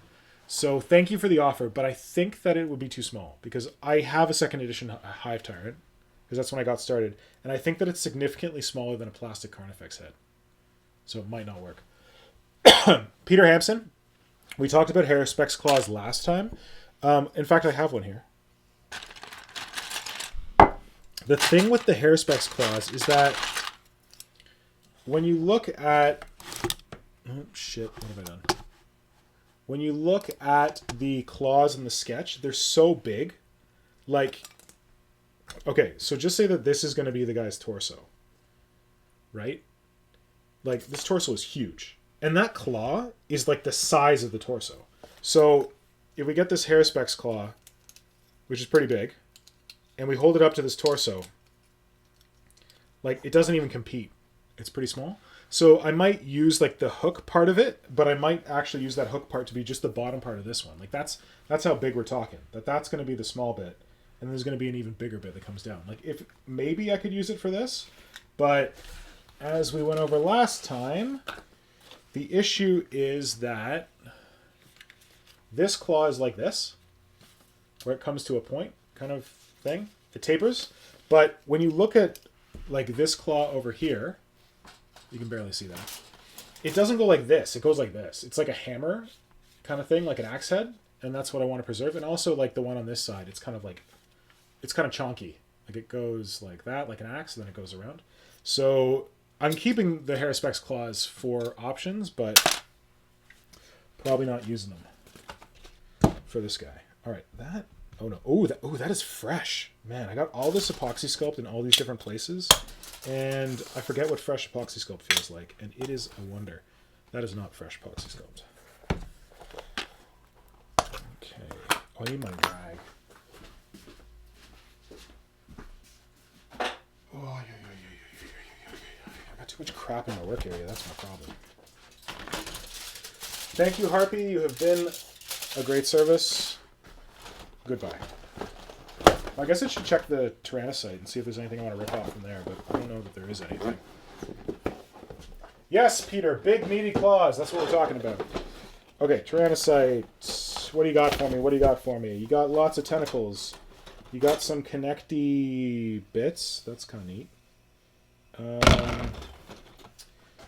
You got some chimneys. Oh, actually, those chimneys have an interesting shape. They might be good. Because, like, for some, you can't see much of them, but I feel like the Hel chimneys are very pointy. And these ones are kind of pointy. Sorry, I keep saying the Hel chimneys. Whatever, that Carnifex chimneys. No, I don't think so. And then we got these bits. Interesting that these bits are cut out. It's almost like I have a plan for them. I think we solved the carapace with the harpy. I don't think we need these. Save them for later. This is a fun kit. I don't know. I kind of crapped on the more recent Tyranid releases with the exception of Zoanthrope because I didn't like the way that they went together as like the model. Like this model, I think it's okay, it's cool, but it doesn't work for me as like a Mycetic Spore, Tyrannocyte, whatever. So I want to fix that, so we'll get to that. And like, this is a very big fat thing for something that's supposed to be lithe and flying through the sky. It looks like a Carnifex with wings, and that doesn't really work for me. So in terms of a Tyranid flyer, I want something more aerodynamic. But the fact is that even if I'm not thrilled about the kit as it goes together like this, the bits in this kit are amazing. Like the individual pieces, the Tyranid bits. And as I just discovered for the Toxicrene, I don't love the Toxicrene model. I think it looks kind of Fisher-Pricey, but it's got some very useful bits. So let's do that. Big meaty claws. What are people talking? What year was 2nd edition? Blitz Mechanica 2nd edition was... I started 40K in 97? And that was 2nd edition had already started. So I think 2nd edition started like 96? 95? Something like that. Does anyone else know? Can anyone else tell us what time the 2nd edition started? Or what year 2nd edition started? Don't mind me, just filling up an epoxy sculpt.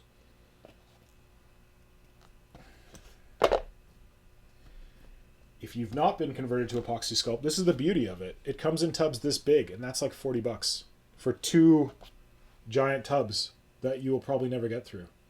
Way more stuff than green stuff, and way cheaper.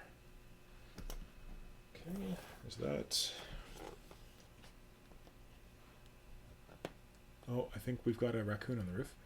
What are we talking? Those are going to be some big old can openers. I love me big old can openers, Peter Hampson. I can't get enough of big meaty claws, so it's going to happen. Tyrannocyte reentry shields is armor for the claw arms. Oh, Peter Hampson, you got an idea there. That is a good idea. I should look at that. And Colin, what are we saying? Like Jaws of Life idea for the claws. Yeah, that's what we were talking about. If I were to scratch sculpt one, I'd have a double forearm, such as the thumb of the claws connecting to the long bone, so that it can get big muscles. So Jade Finch says that 94 is their guess on 2nd edition. So it was a long, long time ago, 1994. Colin, I dig the double forearm thing. I know that that's an element of Tyranid design now.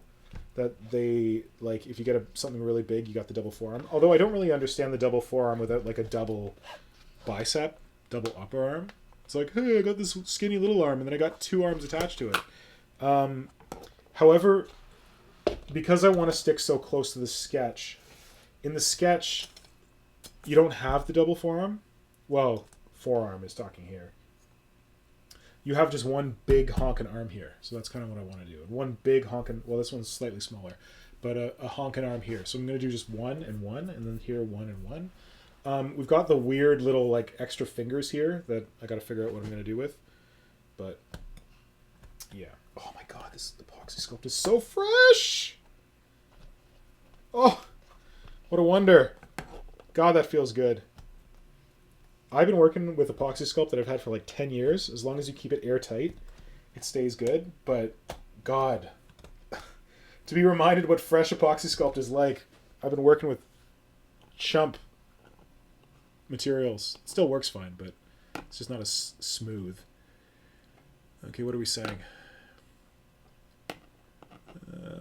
Oh god, this is really gross. All right, so I don't need knifey stuff anymore, so let's get this out of here.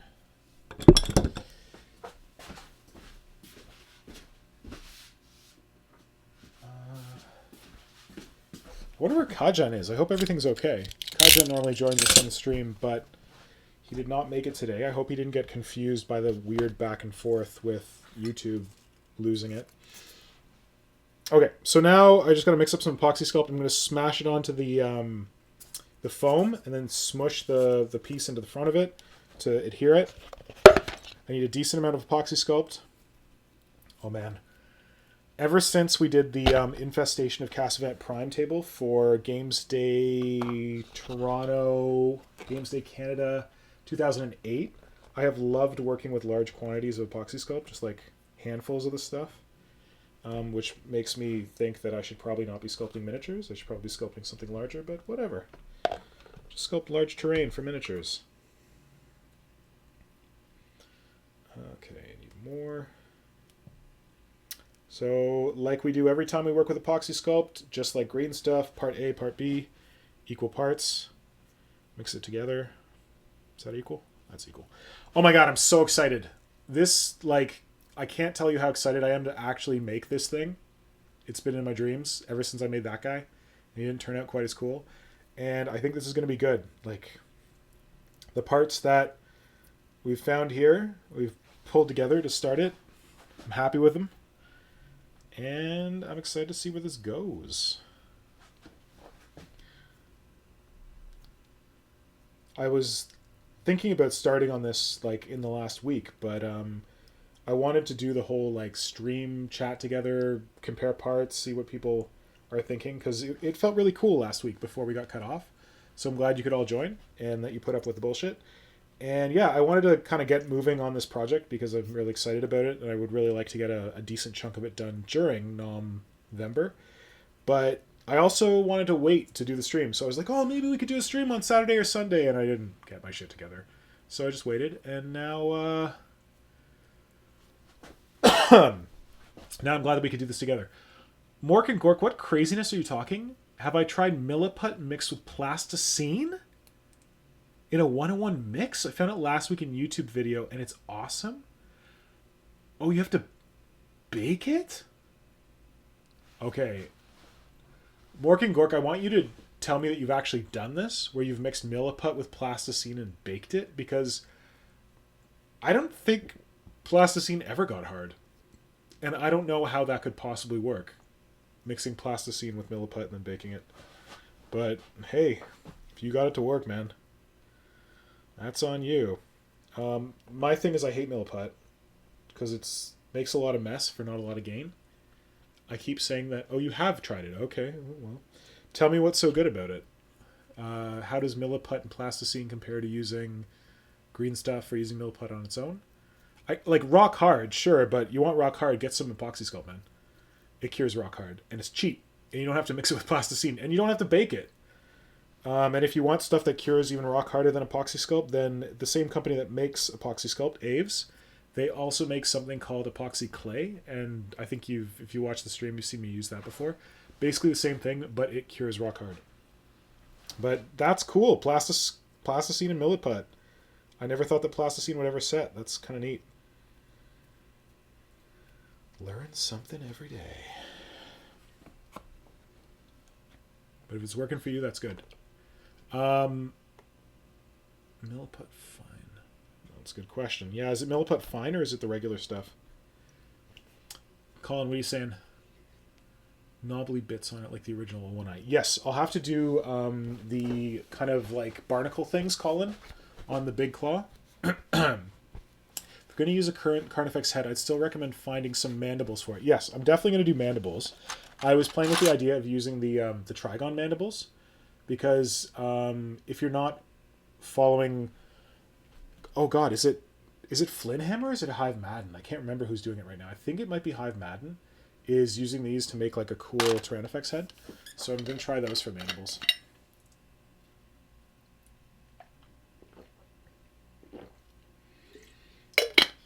Oh, we're basically... Oh, you're saying Turvagon has good Mandibles.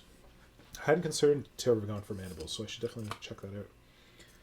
Oh, apparently you can use super glue on Styrofoam unintentionally. So yeah, epoxy sculpt. I'm just going to mash it onto the Styrofoam here.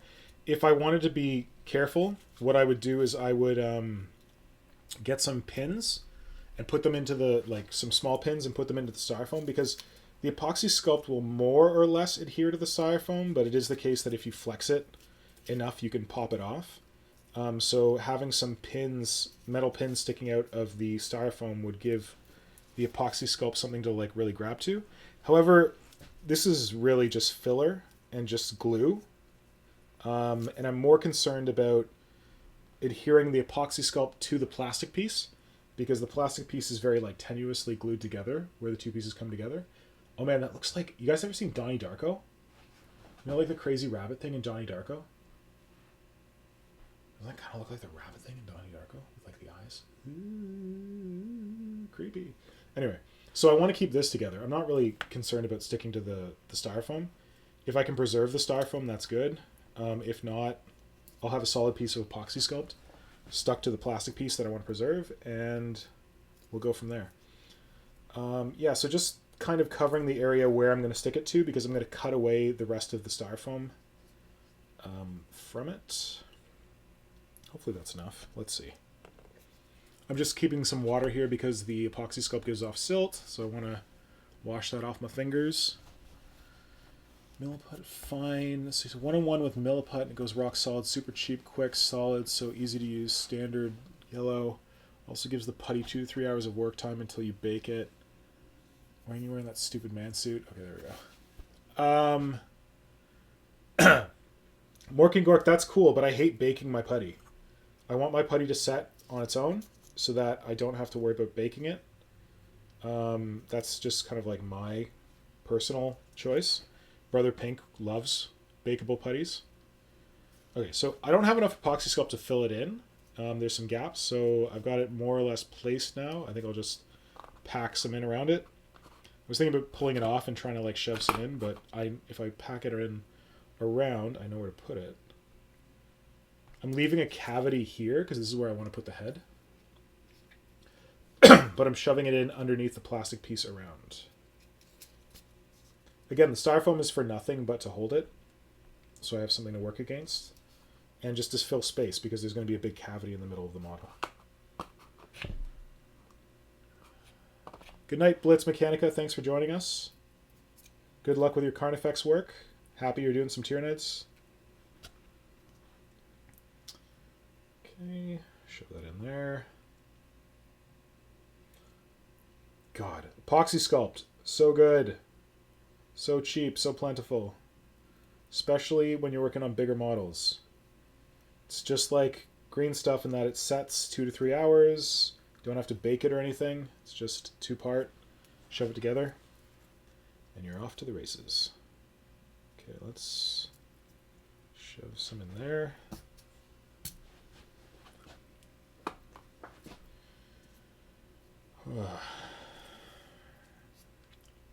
So this is the part where I like take this thing and I like post it on like Instagram and Twitter, and I'm like, oh my god, guys, I'm gonna make such a cool model. Doesn't it look amazing? And everyone's like, the hell is Mr. Pink on about again? This is some Tyranid pieces shoved to a piece of Styrofoam with some epoxy sculpt thrown in. This looks like garbage, but this is what it's gonna look like, I promise. Someday. Someday he's gonna grow up and be a big boy. So what are people working on tonight? I never asked that question. Is anyone work in progress Wednesdaying right now? Working on stuff?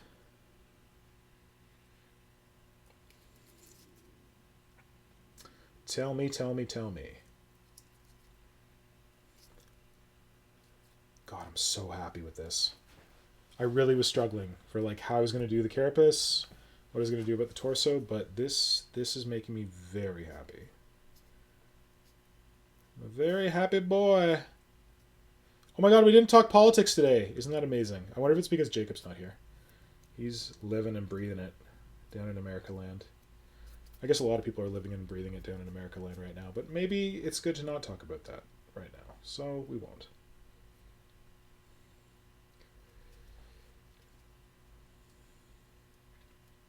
So I'm just kind of like pushing up. I had some epoxy sculpt further down. I'm just kind of cramming it in behind the plastic piece here to try and fill it. I should have a tool.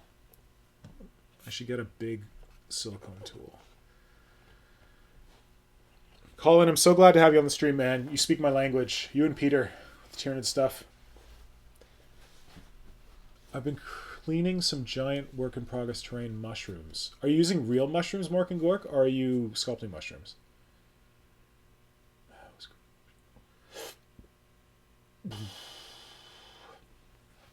Okay, so I'm looking up Mahos Crooked Workshop. Mahos Crooked Workshop is the dude who had this brain fart. Oh, I don't know if you can hear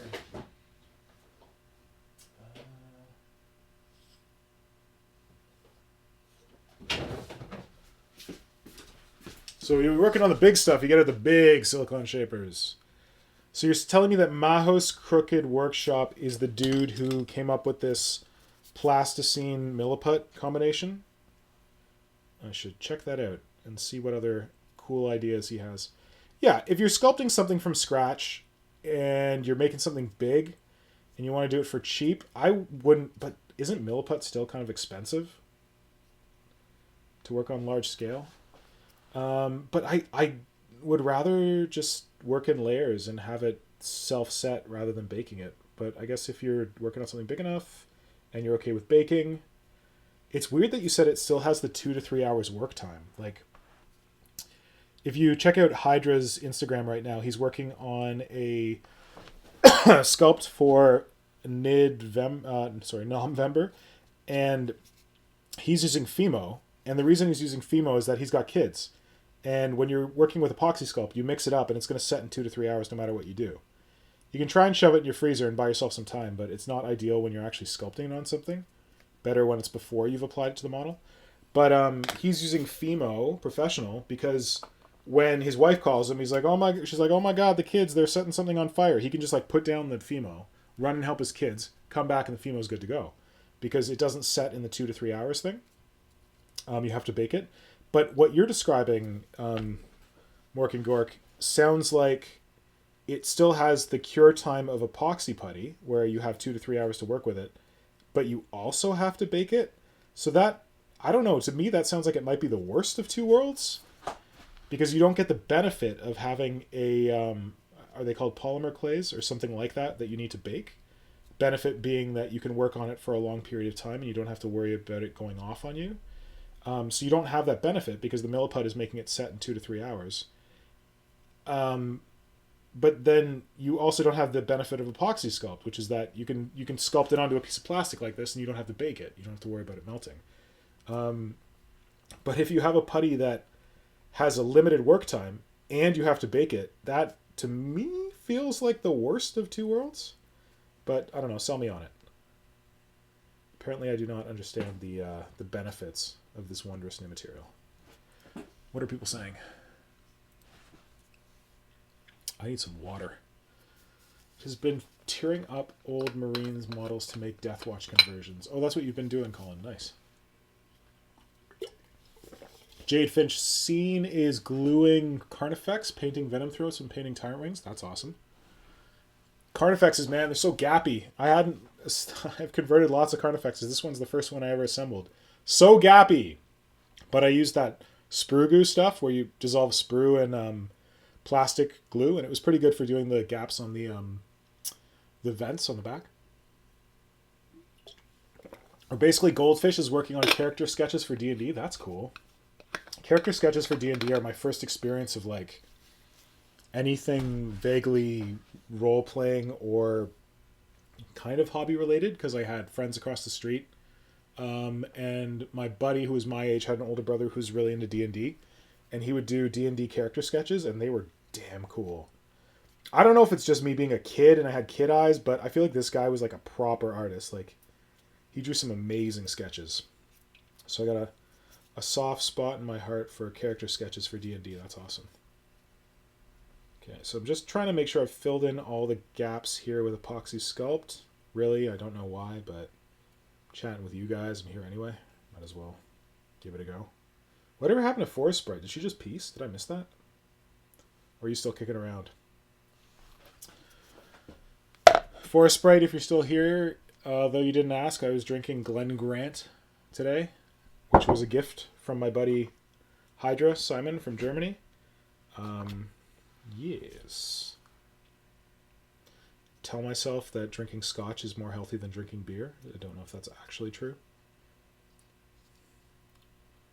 Okay. Killing Cold is sculpting a Tyranid. I'm so impressed, Adam. Adam, did you... if you're watching on Twitch... Oh, I guess you can still see the YouTube chat that I pulled up. Did you see Mork and Gork's interesting thing about that weird putty that's part plasticine and part milliput? I feel like that's something that you boys might be like, we should experiment with that and report on it on the Between the Bolter and Me blog. But who knows? Maybe you're happy with your putty.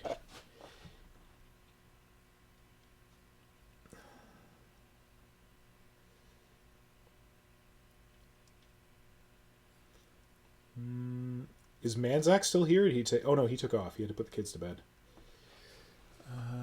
Oh, here's Forest Sprite. She's still here. Yeah, you know Simon. You met him once. That's Hydra.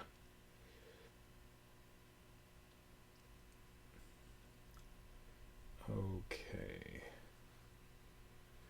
That's pretty full.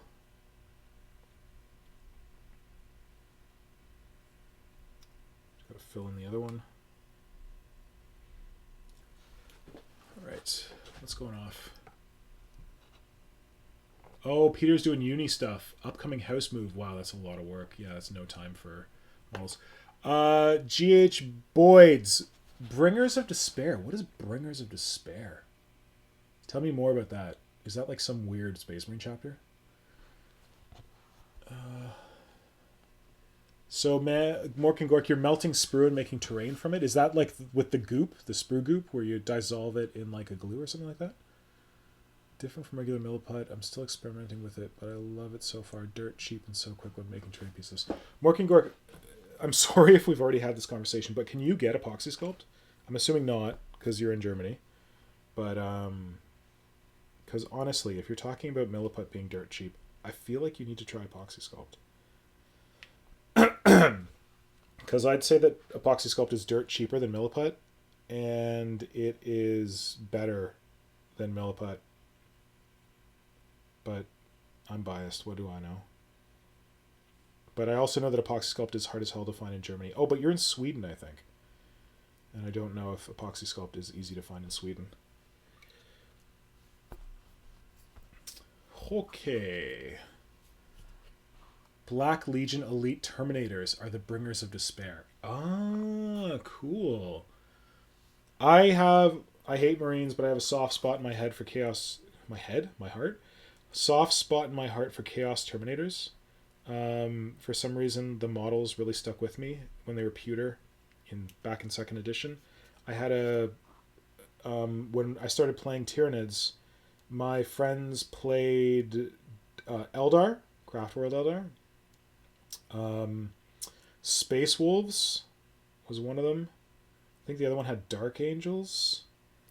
And I had another friend who had Chaos Space Marines, and he was the guy who taught me everything about Chaos. Like the whole thing where like Slaanesh is okay with Tzeentch, but not okay with Nurgle or something, and Nurgle's okay with Khorne, but Nurgle's not okay with Slaanesh, and anyway, blah blah. But he showed me those Terminators, and I remember those Terminators being amazing. Those old Chaos Terminators. New ones are okay. I feel like they could have done more with them. I feel like they just did an update on the classic version, which is good because the classic version's good, but they could have taken them in new directions. But Bringers of Despair. I don't read a lot of Games Workshop fiction, but I read the Black Library books around the Black Legion with like Abaddon and all that stuff. Like is it Talon of Horus? Is that the one? So I read those books, and I know that there was, isn't it the Justarin? Aren't they the? Oh no, are Justarin Horus, Sons of Horus. But I thought that there were like some elite Terminator dudes in there, but maybe I'm thinking about the ones that were like mutated. So, I don't know about the Bringers of Despair, but they sound pretty cool.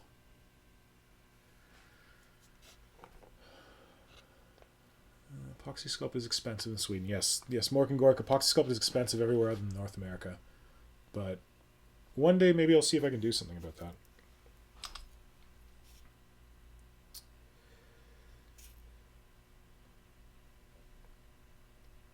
Okay. More or less have this.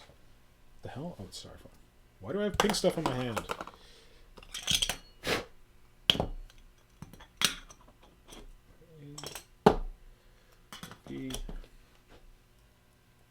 Where is... There we go.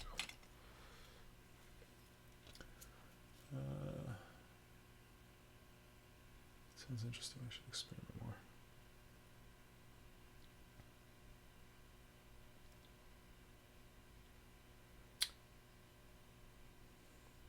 So yeah, I'm just really futzing at this point. I think I'm done. I think I've got enough epoxy sculpt on here to hold it. Maybe put a little more in there because I have it. Oh, I almost mixed the perfect amount. Almost, maybe, not really.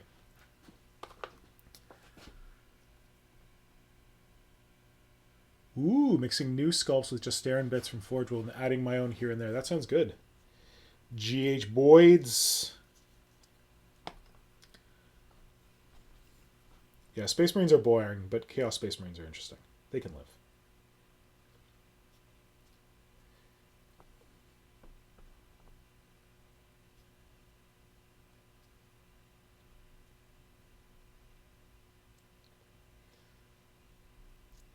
Although I feel like, though I don't play the game, I feel like I haven't really heard anything great about the current Chaos Codex. Is it good?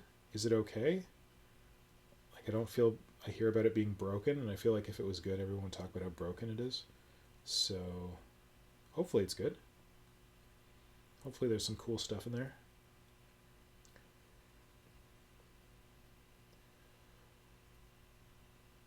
Okay, that's pretty good. I want to shove more in there. Smoke them if you got them. And I got them.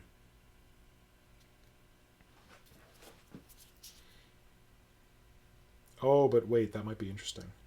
To leave like a cleft there. Just like an interesting torso thing. So maybe I shouldn't fill it with too much epoxy sculpt. Don't mind me just talking to myself.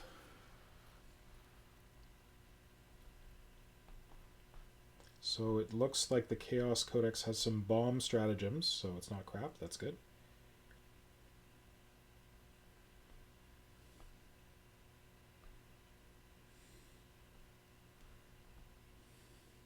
I feel like stratagems makes me feel old. I'm like, back in my day, we didn't have stratagems. We had strategy cards, and you didn't have to pay your command points for them. You just got them. They came in the Dark Millennium box set.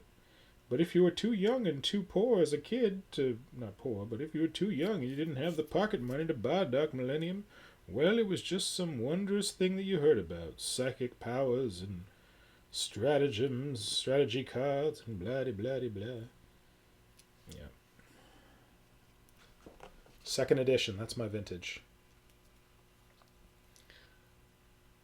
Okay. I think I'm smishing stuff out again. That's not good. You know you're done when.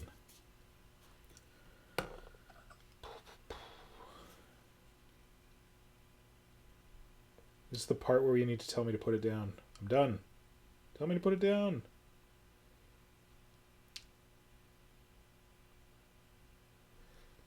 Okay, that's not what I want. That's what I want.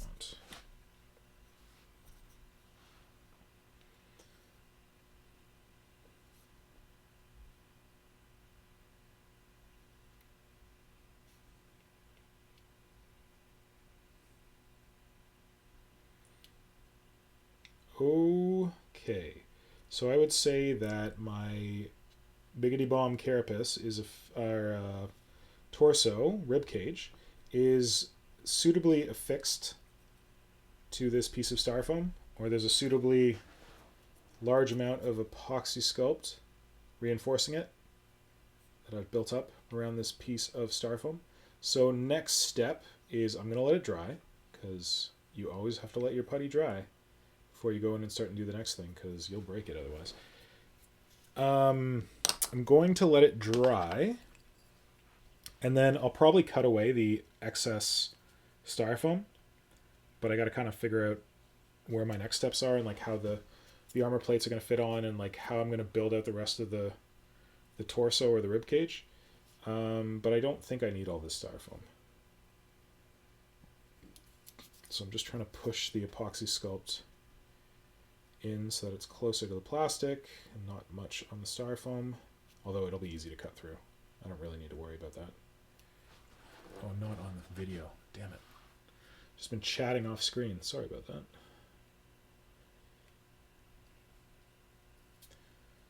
I'll give you one last tour before I shut things down. So if you're watching on YouTube and you want to like re-watch the stream to see what you missed at the beginning, there's been so many problems that I've been recording this locally. And I'll upload that to YouTube, but I probably won't get to it right away. So you may see me delete the existing YouTube stream video, but don't worry. This version is coming. I just need to upload it. Actually, I'm not going to edit it, so maybe I can upload it right after this finishes. That would be smart. Okay.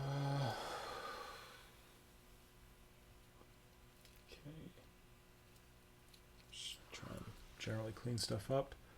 Current Chaos Codex is unimpressive, and it has been supplemented a lot. It needs a refresh. Me and Bro Pink, put it down already. Thanks for that help. Are you guys talking Codex? Bomb stratagems, they can't really do much aside from 1 or 2 legions. So there's a question. I want to eventually make a red terror, but as you know, may have seen, my Tyranids already have red skin. How do I make him red without being monochrome or clashing with his pals? That's a good question. Colin, do you have a suggestion for that? How do you do a red terror if your Tyranids are already red? I've seen someone, I think, God, is it, I can never pronounce his name, Protulit Tenebris on Instagram. He does a lot of Tyranid stuff. And I think that he just, the skin on his Tyranids was already red. And I think that he painted the carapace red as well. And it didn't look, it looked different. Like it was kind of not that exciting because it's just like 2 shades of red. But you could do like a very significantly different shade of red. Like have one go more orange and the other one go more purple, because those are like close to red. Look at me pretending I know how to paint. Yeah, you could like, depending on what the skin of your Tyranids is, you could try doing like varying the skin a bit. If it trends more red or more purple, you could push it more in that direction. And then for the carapace plates, you could do a different version. Or you could do like, I don't know what color your carapace plates are, but you could make them like black with like red ridging on them. Or you could make them like a purplish red, something like that. Cover him in gore. Oh, you could do that. But covering him in gore is monochrome. Like that's all red then. Oh, what else are we saying? Well, they're already slimy and glossy, so that might not work. Good ideas, though. Inverted red, as in, say, black carapace with red highlights. That's a good suggestion. I like that. And Blue Menace. We're basically goldfish. Are you saying Blue Menace instead of Red Terror? That's a good idea. Yeah, actually, that's a good idea. Red Terror, whatever, but your guys are already red, so make him like a different color. The idea with the Red Terror is that the Tyranids in that swarm are a certain color, but the Red Terror stands out because it's a different color. It's all red. So why don't you do something like... what I would suggest is that you do him like really pale and sickly. Like kind of, think of like Naked Mole Rat, like lack of pigmentation, something like that.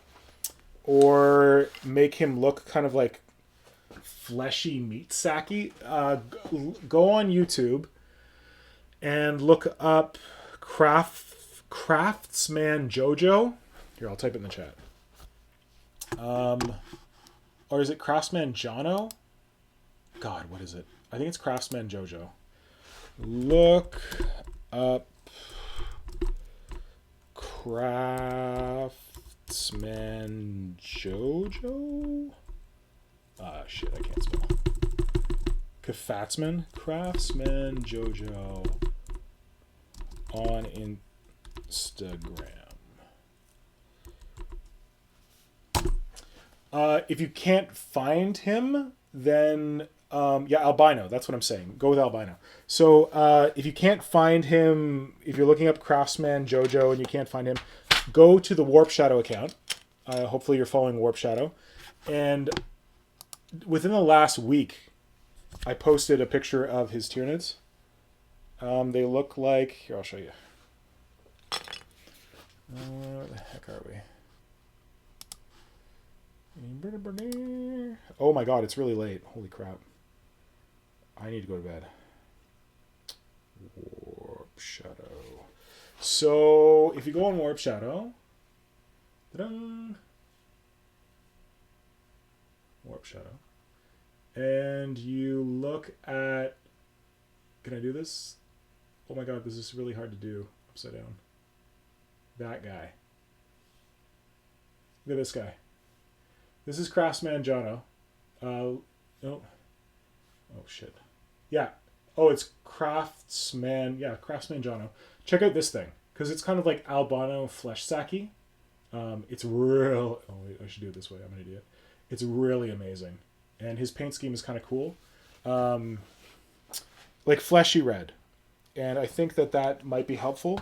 But yeah, go like albino. Like make him look like weird. Like because he's subterranean, right? He crawls through tunnels. He digs holes. So that could look cool. Yeah. So hopefully that solves your problem. All right. I'm going to call this because it's much later than I thought it was. And I need to go to bed. So thank you all so much for putting up with the garbage and sticking around for the stream. I am recording this. I'm going to post the full video on YouTube because I do not trust that the YouTube stream will come out normal. I'm glad that other people are having trouble with YouTube and it wasn't just me. But now I've figured out Twitch, so maybe I'm going to try and do what my friends, the Killing Cold, do, and the gents over at Between the Bolter and Me, and figure it out so that I can run on YouTube and on Twitch. I know they use different OBS than me, but you know what? Jacob's amazing. Jacob could probably get me on Twitch and YouTube at the same time so that you can all choose what you want to watch on. But thanks for saying it was a great stream, Adam. I don't know that it was, but I appreciate you saying so. And yeah, we'll do it again next week. Oh, there we go. Now you can see what the hell I'm doing. Oh, I said I would show you one last thing. God, I'm talking too much. One final thing. I'll show you where I got to with this. So let's go sculpting distance. So I took Donnie Darko. God, I can't not see that Donnie Darko like rabbit face in this. Hopefully you can see what I'm talking about. And I affixed it to this big piece of styrofoam insulation. I just kind of like filled in all the gaps with epoxy sculpt so that it's adhered to this. But really what I'm doing is I'm plugging the epoxy sculpt into the back of the plastic bit so that it's reinforced because it was just glued on like a couple of really thin contact points here, and I was not happy with that. So what I'll do next is that once it's all solidified, I'll like cut in here and cut away the styrofoam and maybe shape it down to like this shape that I want. And then next thing I'll do is, yo, this is already looking svelte, my friends. Nice. Okay, we're done. We're done. Hell's finished. So we'll take these armor plates and stick them in something like that, leaving a nice gap for some venting action, and have them come around there. Add some armor plates that close in here because on the sketch there's like some armor plates that kind of like close in around the head. But that, oh my god, and like the styrofoam is almost like the perfect shape. Damn. That is going to be cool. So I got some tweaking to do, but I'm liking where it is so far, and I'm happy with what we accomplished. So yeah, thank you so much for being on the stream, and I hope you all stay safe, stay healthy, wear your fucking masks, stay home, because this shit is only getting crazier here too. Canada's not special. We're not fancy. We're screwing this up just like everyone else. Maybe not as severely as other places, but we're screwing it up too. So please stay safe. Please take this seriously. Please, for the love of God, wear a mask when you go out. It's not that hard. You're not that pretty. You don't need to have your beautiful face out there. And I'll have you know that people are more attractive with masks. You just see their eyes and you're like, ooh, look at how mysterious and beautiful that person is. And then they take their mask off and you're like, oh! At least that's how people react to me. But yeah, wear a mask. Makes you mysterious. Makes you look like a ninja. Makes you look like a cowboy. Who doesn't want to be a ninja or a cowboy? That's awesome. Anyway, that is my public service announcement for this evening. Thanks for putting up with my bullshit, and I look forward to working more on this giant ass Hel Carnifex with you in the future. So happy kit bashing, happy sculpting, happy warhammering. Talk to you guys later. Bye. Now I have to stop the stream in 16 different places. This is going to be great.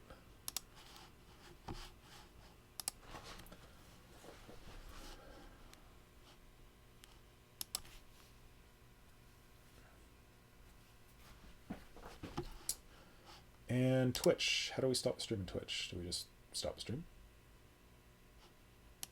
I think we just stop the stream.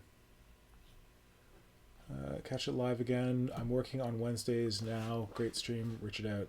Thanks. We basically goldfish. Who's Richard? I feel like I should know who Richard is. Okay. Do I just kill it? Maybe I just kill it in OBS. Okay, I'm going to try killing it in OBS. Bye, Twitch. Oh, I've been recording all this.